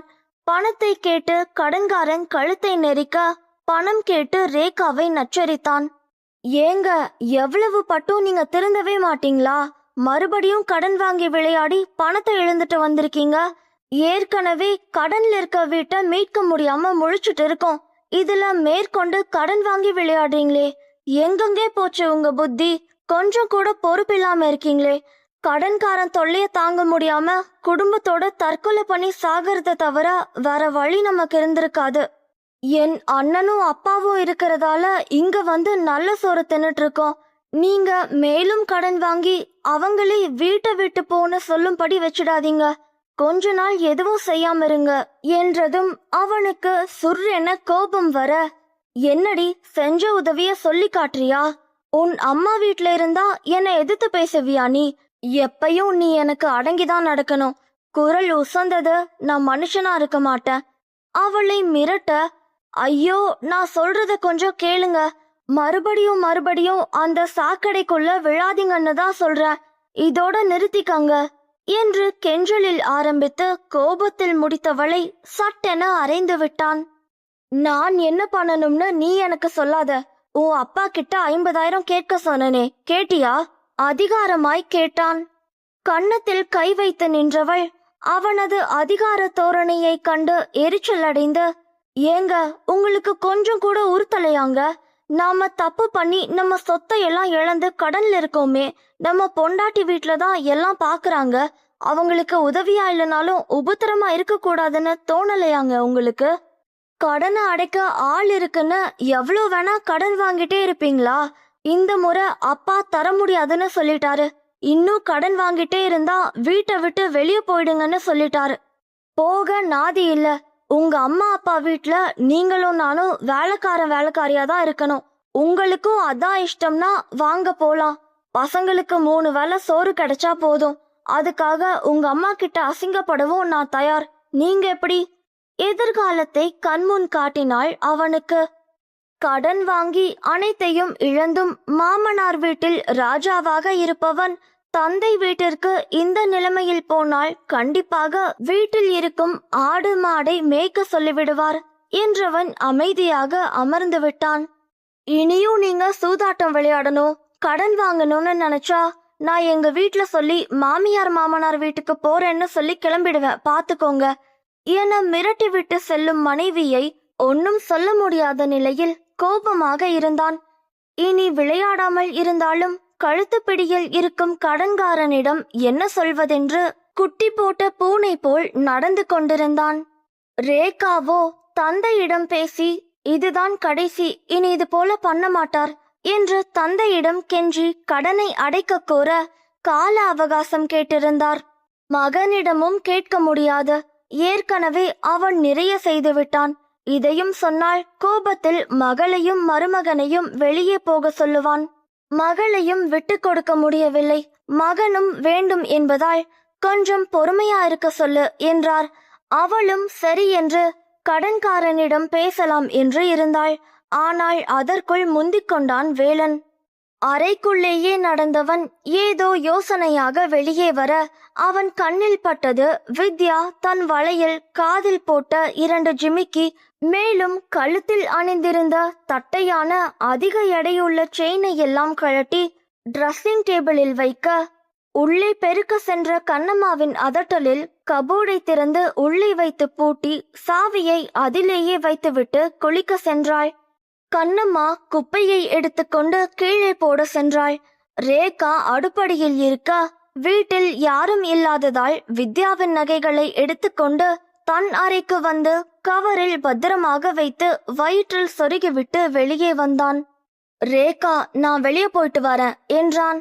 அவனை சந்தேகமாக பார்த்தவள், எங்க போறீங்க என அதிகாரமாய் கேட்க, கோபம் வந்தாலும் அடக்கிக் கொண்டவன், சும்மாதான் போயிட்டு வரேன் என்று வேக வேகமாக செல்ல அவன் மேல் சந்தேகம் கொண்டாள்.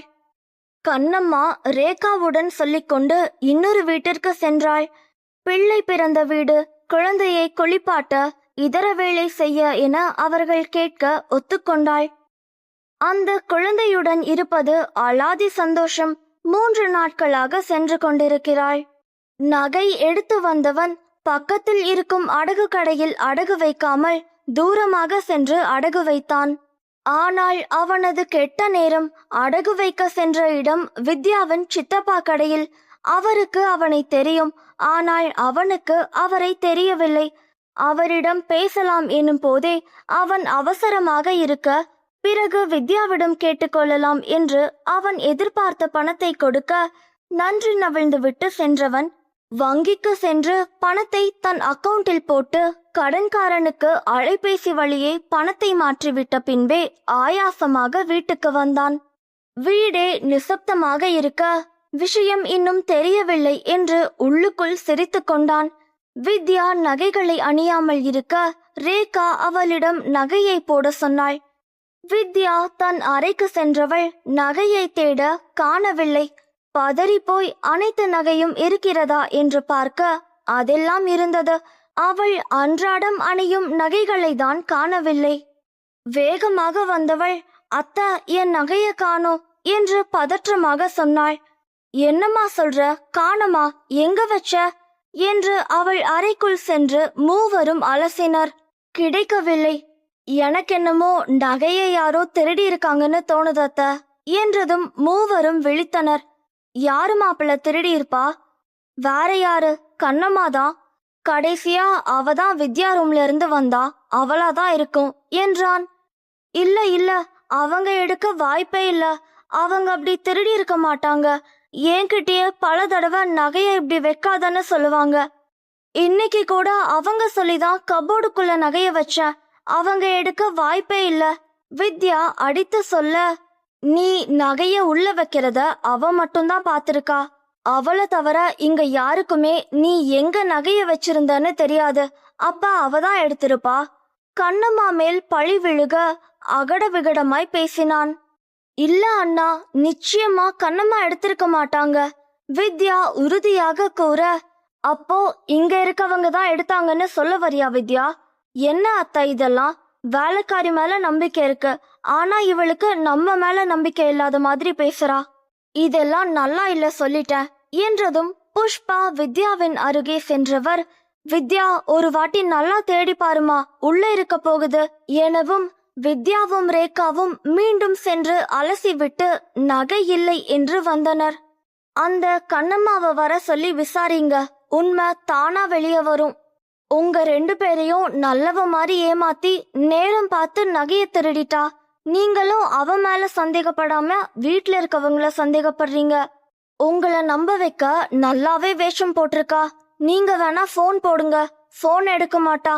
அப்படியே எடுத்தாலும் அங்க இருக்கேன் இங்க இருக்கேன்னு சொல்லி சமாளிப்பா பாருங்க என்றான் கண்ணம்மாவை பற்றி தெரியாமல்.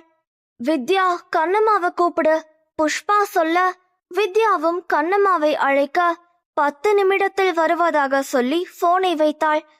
10 நிமிஷத்துல வரேன்னு சொல்லியிருக்கா என்றாள் வித்யா வேலனை பார்த்து. இந்நேரம் அவ வீட்டுக்கு போயிருப்பா, வரேன்னு சொல்றா, அவதான் எடுத்தான்னு எப்படி நம்ப வைக்கிறது என யோசனை மூழ்க அவனை சந்தேகமாக பார்த்தாள் ரேகா.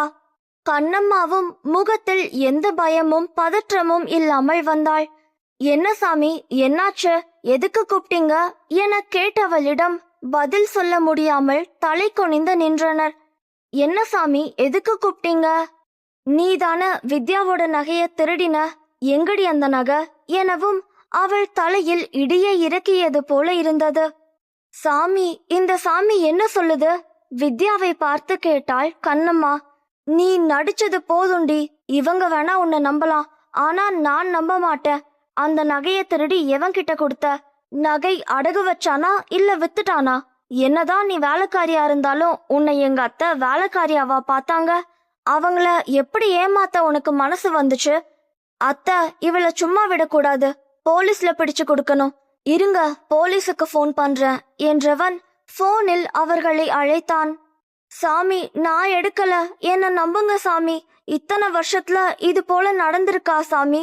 என்ன நம்பி உங்க வீட்டை கூட என் பொறுப்புல விட்டுட்டு போயிருக்கீங்கல்ல சாமி. நானா திருடி இருப்பேன்? சொல்லு சாமி, நான் திருடி இருப்பேனா என கேட்டு அழுக.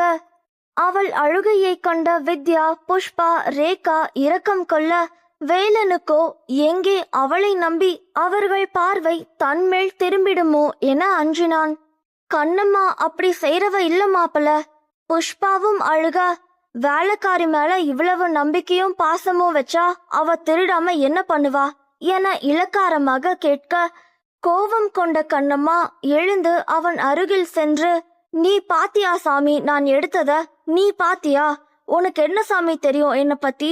பணம் முக்கியம்தான், ஆனா அது எங்க உழைப்புல வந்ததாதான் இருக்கணும்னு நினைக்கிறவ சாமினா. நான் இந்த நகையை எடுத்தேன்னு எப்படி சாமி சொல்ற? கோபத்தில் அவன் முன் நின்று சட்டையை பிடிக்காத குறையாக கேட்டாள். வேலைக்காரி, நீ என்னையே எதிர்த்து கேள்வி கேட்கிறியா என அவளை அடிக்க கையோங்க அவன் கையை பிடித்தவள், வேலைக்காரிதான் சாமி, உன் பொண்டாட்டி இல்ல நீ அடிச்சா வாங்கிக்கிறதுக்கு என முறைத்தபடி கூறியவள் கையை கீழே விட அனைவரும் அதிர்ந்தனர். சரியாக போலீஸும் வந்தது. வித்யா அனைத்தையும் கூறினாள். உங்களுக்கு இவங்க மேல சந்தேகம் இருக்கா? போலீஸ் வித்யாவிடம் வினவ, அவளோ மாமியாரை பார்த்தாள். அவரோ மருமகனை பார்க்க, அவனோ கோவத்தில் பற்களை கடித்தான். சார், வித்யா நகைய உள்ள வைக்கும் போது இவதான் ரூமுக்குள்ள இருந்தான்னு வித்யா சொல்லிதான் எங்களுக்கு தெரியும். இவ மேலதான் எங்களுக்கு சந்தேகமா இருக்கு, நீங்க இவளை அரெஸ்ட் பண்ணுங்க என்றான். காவல் அதிகாரியோ வித்யாவை பார்க்க, அவளோ அமைதியாக இருந்தாள். சாமி, ஏன் அமைதியா இருக்க? நான் தான் திருடி இருப்பேன்னு நீயும் நம்புறியா என அழுதவாறு கேட்டாள். வித்யாவால் பதில் சொல்ல முடியவில்லை. சந்தேகத்தின் பேர்ல உங்களை நாங்க அரெஸ்ட் பண்றோம். யார் அந்த நகை திருடினதுன்னு தெரிஞ்சதுக்கு அப்புறம் உங்களை விடுறோம் என்றவர் வேலனிடம் வந்து கம்ப்ளைண்ட் கொடுங்க என்று கண்ணம்மாவை அவர்கள் அழைத்து செல்ல அவர்களுடன் வேலனும் சென்றான். கண்ணம்மாவின் பார்வையை அவர்கள் மேல் படிய அதை தாழ முடியாமல் இருவரும் தலை குனிந்தனர். அந்த அபார்ட்மெண்டில் இருக்கும் அனைவரும் கண்ணம்மாவை தான் பார்த்தனர். அவளுக்கு அவமானமாக இருந்தது. அழுகை முட்டி கொண்டு வந்தது. அவளை காவல் நிலையத்திற்கு அழைத்து வந்தவர்கள் ஓரமாக அமர சொல்லிவிட்டு வேலனிடம் கம்ப்ளைண்ட் எழுதி தர சொல்ல, அவனும் ரைட்டரிடம் நடந்ததை சொல்லிக் கொண்டிருக்கும் போதே அங்கு வந்த வித்யாவையும் அவளது சித்தப்பாவை கண்டு அதிர்ந்தான் வேலன். அத்தியாயம் 10. கண்களில் கண்ணீர் சொனை ஊற்றெடுக்க, செய்யாத தவறுக்கு ஏன் இந்த தண்டனை? மனசாட்சிக்கு கட்டுப்பட்டு அனைவருக்கும் உண்மையாக இருந்தும் கிடைத்த பட்டம் திருடி. அதை நினைக்கையில் அவளது இதழ் கடையோரம் ஒரு விரக்தி சிரிப்பு. பரபரப்பாக இருந்தது அந்த காவல் நிலையம். தன்னை சுற்றியிருப்பவர்களுக்கு உலகம் சாதாரணமாக சுழல, தனக்கு மட்டும் தலைகீழாக சுழன்று காலுக்கு கீழ் நழுவுவது போல் இருந்தது. அணுவும் அன்பும் கண்முன் வந்தனர். இனி அவர்களின் எதிர்காலம்? திருடியின் மகள் மகன் என்று சொல்வார்களே, தன் பிள்ளைகள் கூனி குறுகி நிற்பார்களே, தவறு இழைக்காமலே இனி தன் குடும்பம் சாபத்தை பெற்றுவிட்டதே, இனி வாழ்வதே வீண் என்று எண்ணி புலம்பியவளின் மனம் தரிகெட்டு ஓட சாந்தியும் பிரபாகரனும் காவல் நிலையத்திற்கு வந்தனர். அபார்ட்மெண்டில் உள்ள அனைவரும் காவலர்கள் கண்ணம்மாவை அழைத்து செல்வதை பார்த்து வந்து சாந்தியிடம் சொல்ல, அவளோ பதறி கோபிக்கு அழைத்து விஷயத்தை சொன்னாள். மேலும் கண்ணம்மா வேலை செய்யும் அந்த வயதான தம்பதியருக்கும் விஷயம் தெரிய வர, எக்ஸ் சர்வீஸ்மேனாக இருந்த பிரபாகரனும் அவளை காப்பாற்ற சாந்தியை அழைத்து கொண்டு காவல் நிலையத்திற்கு சென்றார். சாந்தியையும் பிரபாகரனையும் கண்டதும் இதயத்தில் நம்பிக்கை துளிர்விட்டது கண்ணம்மாவிற்கு. அப்பா சாமி என கண்ணீரை துடைத்துக் கொண்டு அவரை நெருங்கினாள். நீ கவலைப்படாத கண்ணம்மா, அப்பா இருக்கேன். அவள் கையை அழுத்திவிட்டு இன்ஸ்பெக்டரை பார்க்க சென்றார். சாந்தியோ கண்ணம்மாவிற்கு ஆறுதல் உரைத்தாள். நான் திருடல சாமி, வீணா என் மேல பழிய போடுறாங்க, நான் திருடுறவளா? புறங்கையால் கண்ணீரை துடைத்தாள். எங்களுக்கு தெரியும் கண்ணம்மா, அதான் ஐயாவே வந்திருக்கார், நீ பயப்படாத. அவள் முதுகை வருடி கொடுத்தார். இங்கோ இன்ஸ்பெக்டரின் முன் நின்ற பிரபாகரன், நான் பிரபாகரன், எக்ஸ் சர்வீஸ்மேன். கண்ணம்மா எங்க வீட்லயும் தான் வேலை பாக்குறா, அவ அப்படி பண்றவ கிடையாது சார், இது அவ மேல சுமத்தப்பட்ட வீண் பழிதான் என்றார். இருக்கலாம் சார், ஆனா நகை கிடைக்கிற வரைக்கும், நகை திருடினது யாருன்னு கண்டுபிடிக்கிற வரைக்கும் அவங்க இங்க இருந்துதான் ஆகணும். சம்பந்தப்பட்டவர் அவங்க மேல கம்ப்ளைண்ட் கொடுத்திருக்கார். அண்ட் அந்த பொண்ணு நகைய உள்ள வச்சத பார்த்தது இவங்க தான். கடைசியா கண்ணம்மா தான் அவங்க அறையில இருந்து போயிருக்காங்க, அப்புறம்தான் காணாம போயிருக்கு. 50% இவங்க மேலதான் சந்தேகமா இருக்கு.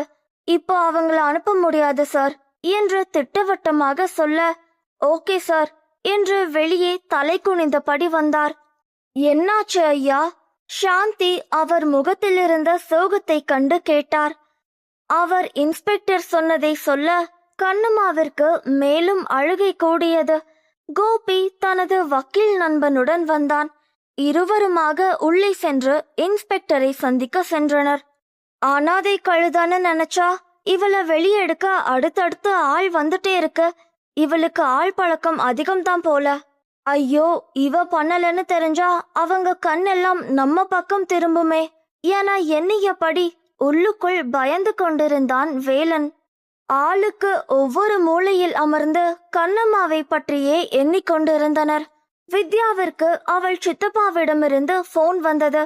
அவர் வேலன் வந்ததையும் அடகு வைத்ததையும் சொல்லி என்ன ஏதென்று விசாரிக்க, அவளுக்கு தான் விஷயம் தெரியாதே, அப்புறம் பேசுவதாக சொல்லி வைத்தாள். அண்ணி வீடே அலறும்படி கத்தினாள். என்ன வித்யா, ஏன் கத்துற? புஷ்பா பதறியபடி கேட்டார். அத்தை, நான் சொன்னேன்ல கண்ணம்மா திருடி இருக்க மாட்டான்னு. ஆனா இவங்க புருஷன் ஏதோ நல்லவர் மாதிரி கண்ணம்மா தான் திருடி இருப்பா, நல்லவ வேஷம் போட்டு நம்மள ஏமாத்திட்டான்னு பெருசா பேசினார். ஏமாத்தினது கண்ணம்மா இல்ல, இதோ இவங்க புருஷன்தான் என்று பெரும் குண்டை தூக்கி போட்டாள். என்ன சொல்ற வித்யா, மாப்பிள்ளையா? ஆமா, உங்க மாப்பிள்ளை தான் அத்தை. உண்மைய சொல்லுங்க அண்ணி, உங்களுக்கு அவர் தான் எடுத்தார்னு தெரியும் தானே, அதனாலதான் நீங்க அமைதியா இருந்தீங்களா? ஐயோ வித்யா, எனக்கு எதுவும் தெரியாது, நீ சொல்லிதான் எனக்கு தெரியும். அவர் இந்த அளவுக்கு போவார்னு நான் நினைக்கல வித்யா, என்ன மன்னிச்சிடுமா என கையெடுத்து கும்பிட்டாள்.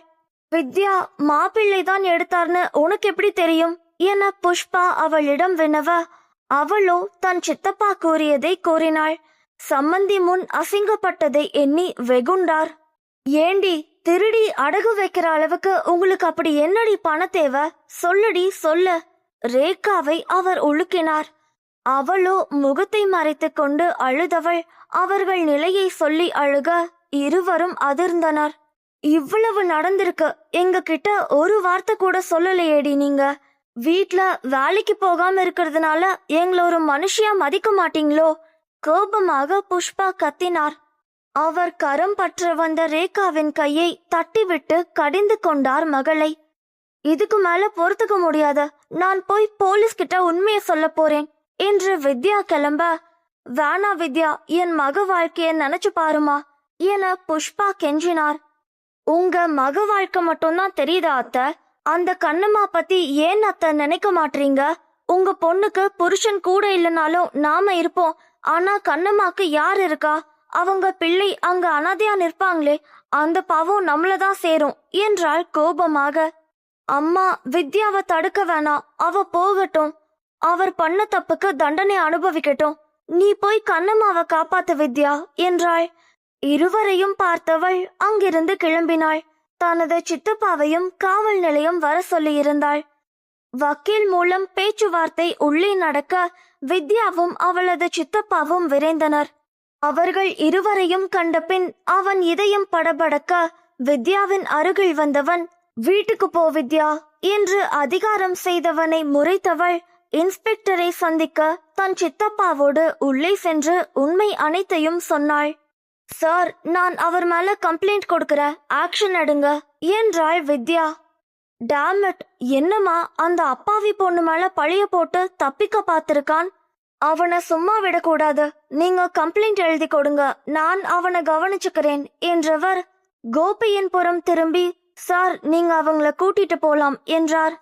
அவருக்கு நன்றி கூறிவிட்டு வித்யாவை நன்றி நவிழ்ந்த பார்வையோடு வெளியே வந்தான்.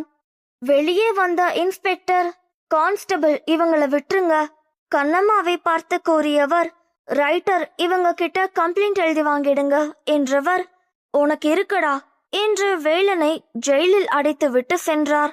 வித்யா கண்ணம்மாவிடம் வந்து, என்ன மன்னிச்சிடுங்க கண்ணம்மா எனவும் அவள் எதுவும் சொல்லாது கையெடுத்து கும்பிட்டாள். அதுவே வித்யாவை வதைத்தது. நன்றிங்க, உண்மைய தைரியமா வந்து சொன்னதுக்கு. கோபி அவளுக்கு நன்றி உரைத்து விட்டு கண்ணம்மாவை அழைத்து கொண்டு சென்றான். பிரபாகரன் அவர் வீட்டிற்கு செல்ல கண்ணம்மாவை வீட்டிற்கு அழைத்து வந்தனர். அங்கிருப்பவர்களுக்கு விஷயம் தெரியாததால் அவ்வேளையில் எப்போதும் போலவே இருந்தது. அது கண்ணம்மாவிற்கு நிம்மதியை தந்தது. கோபி சாந்தியிடம் கண்ணை காட்ட அவளை குளியலறைக்குள் அழைத்து குளிக்க வைத்து உடை மாற்றி நடுக்கூடத்தில் அமர வைத்தாள். மூவருமாக ஒவ்வொரு திசையில் அமர்ந்திருக்க கண்ணம்மாதான் வெடித்து புலம்பி அழுதாள். மனபாரம் குறைய அழவிட்டனர். ஒரு கட்டத்தில் அவளது சிந்தனை எண்ணம் வேறாகி போக தற்கொலை செய்ய போவதாக, சாக போவதாக பிதற்ற ஆரம்பித்தாள். இனி எல்லாரும் என திருடியாதான சாமி பார்ப்பாங்க, என் பிள்ளைங்களா திருடியோட பசங்கன்னு தானே சாமி சொல்லுவாங்க. என்னால என் பசங்க அவமானப்படக்கூடாது. நான் போறேன் சாமி, நான் சாக போறேன் சாமி. என் பிள்ளைங்கள ஏதாவது அநாத ஆசிரமத்துல சேர்த்து விடு, அதுங்க வாழ்க்கை நல்லா இருக்கட்டும் சாமி, நான் சாகிறேன் என்று புலம்பியவளின் கன்னத்தில் அறைந்தான் கோபி. என்னடி சாகிறேன்னு சொல்லிட்டு இருக்க? செத்தா எல்லாம் சரியாயிடும்ல? அனு அன்புவ நினைச்சு பாத்தியா? ஆசிரமத்துல சேர்த்தா மட்டும் அவங்க நல்லா இருப்பாங்களா? உன் கடமைய பாதியிலேயே முடிக்காம போனுங்கிற, வயசுக்கு வந்து பொண்ணு வச்சுட்டு சாகணுங்கிற. நாளைக்கு அவ தடம் மாறி போய் வாழ்க்கைய இழந்துட்டா என்ன பண்ணுவ? உன் ஆன்மா உன்னை மன்னிக்காது. என் பிள்ளைங்களுக்காகன்னு சொல்வியே, அந்த பிள்ளைங்களுக்காக நீ வாழ்ந்துதான் ஆகணும் கடுமையாக சொன்னான். இனி நான் எங்க சாமி வேலைக்கு போவேன்? யார் எனக்கு வேலை கொடுப்பா? சொல்லு சாமி. எல்லாரும் திருடியாதானே பாப்பாங்க. பட்ட அவமானம் இல்லைன்னு ஆகிடுமா? ஆக்கணும் கண்ணம்மா, உன் உழைப்பால அதெல்லாம் இல்லைன்னு ஆக்கணும். உன்னால முடியும் கண்ணம்மா. இனியும் நீ வேலைக்காரியா இருக்கணும்னு யோசிக்காத, முதலாளியா ஆகணும்னு யோசி எனவும் அவனை புரியாமல் பார்த்தாள்.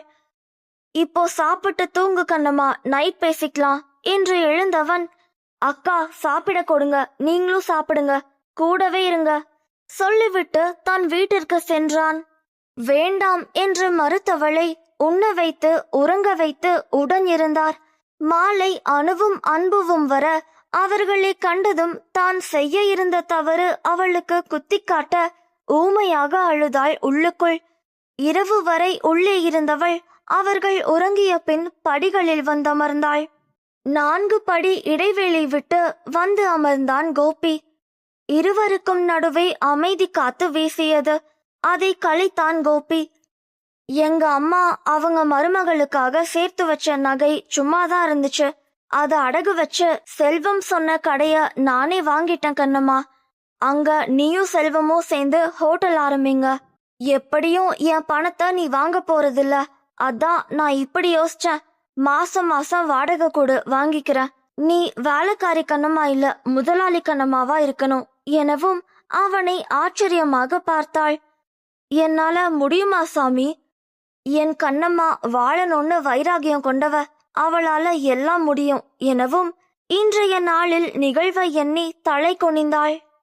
எல்லாத்துக்கும் ஒரு நாள் சறுக்கும் கண்ணம்மா, அதிலிருந்து மீண்டு வரது நம்ம கையில தான் இருக்கு.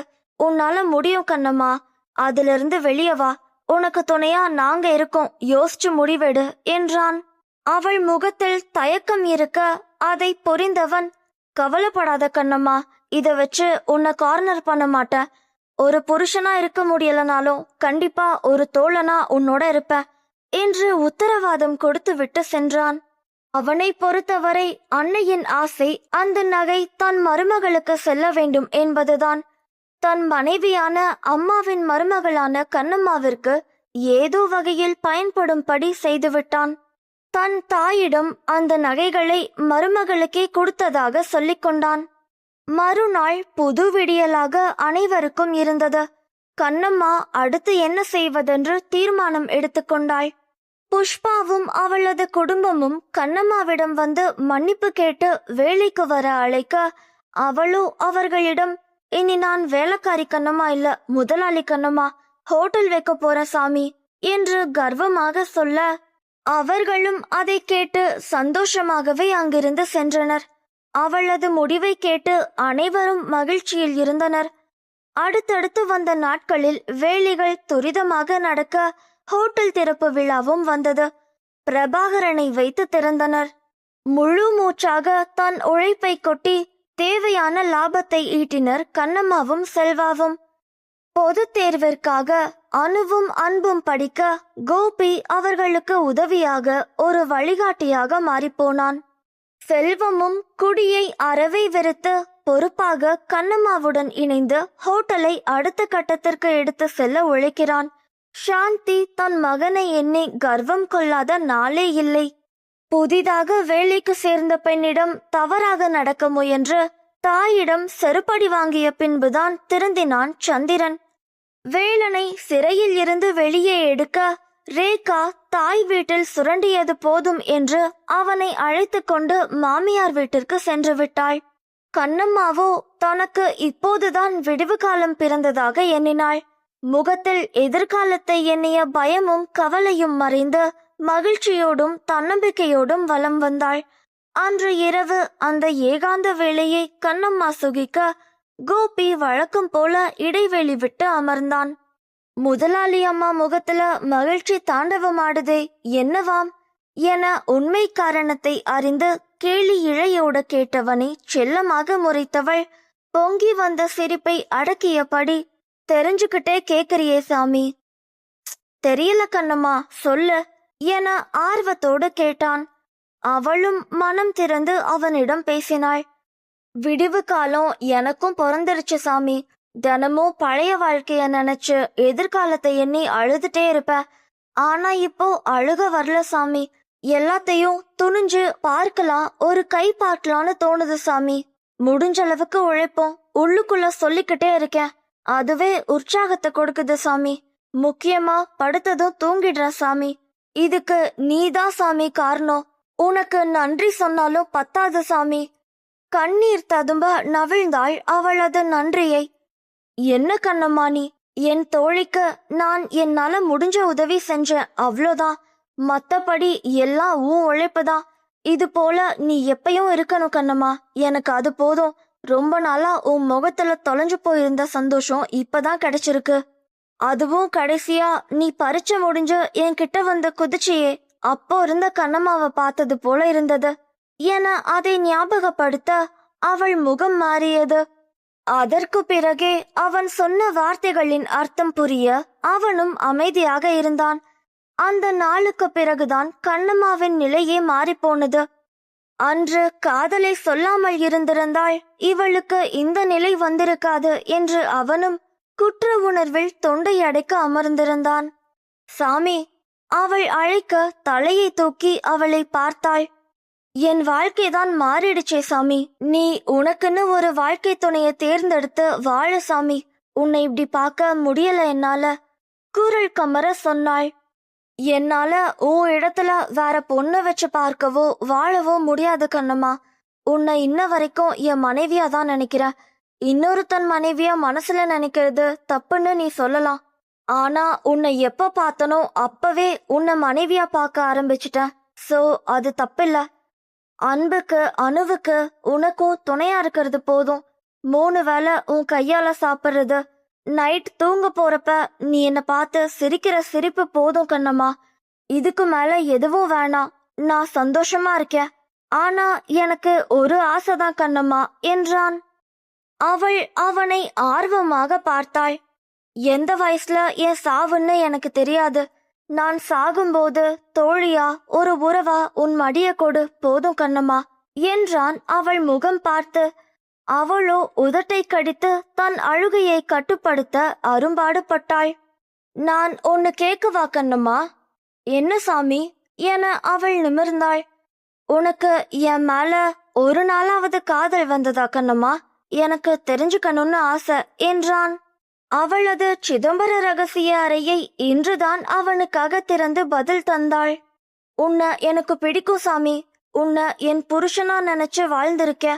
அந்த வயசுல புள்ளைங்கெல்லாம் தனக்கு வரப்போற புருஷன் எப்படி இருக்கணும்னு எல்லாம் சொல்லுவாளுங்க. அப்படி பேசும்போது எனக்கு உன் முகம்தான் சாமி வரும். அப்போ உள்ளுக்குள்ள ஜிவ்வுன்னு ஏசி போட்டது போல இருக்கும். எப்படி என் மனசுல வந்த தெரியல சாமி. நீ வராம இருந்திருக்கலான்னு பல முறை உன்னை திட்டி இருக்கேன் சாமி, இப்பையும் கூட என்றவள் அவன் முகத்தை ஆழமாக பார்த்துவிட்டு அவள் தூக்கி சுமந்த பாரத்தை அவனிடம் இறக்கி வைத்து உள்ளே சென்று விட்டாள். அவன் இதயத்தில் பாரம் கூடினாலும் காதல் பாரம், அதில் கிடைக்கும் வழியும் சுகம் என்று ஆனந்த கண்ணீரோடு தன் வீட்டிற்கு சென்றான். தாமதமானாலும் அவனுக்கான பதில் அவளிடமிருந்து கிடைக்க இது போதும் என்றே மெத்தையில் விழுந்தான். இணையாக இல்லாமல் போனாலும் இணை கோடுகளாக இருவரும் ஒன்றாக பயணிக்க மனதோடு ஒருவர் அறியாது ஒருவர் முடிவெடுத்துக் கொள்ள அவர்கள் வாழ்க்கை ஓட்டம் நிற்காது. அவர்கள் இலக்கை நோக்கி இருக்கட்டும். தன் பிள்ளைகளின் எதிர்காலத்திற்காக ஓடும் அவளது ஓட்டம் மேடு பள்ளம் சரிவு உயர்வு என பல இன்பங்களையும் இன்னல்களையும் சந்தித்தாலும் வெற்றி இலக்கை அடைய அவளது ஓட்டம் தொடரட்டும். முற்றும். இந்த கதை பிடிச்சா லைக் பண்ணுங்க. மறக்காம உங்களோட கருத்துக்களை கமெண்ட்ல சொல்லுங்க. அண்ட் இது போல பல அருமையான கதைகளை கேட்க இந்த சேனலை சப்ஸ்கிரைப் பண்ணுங்க.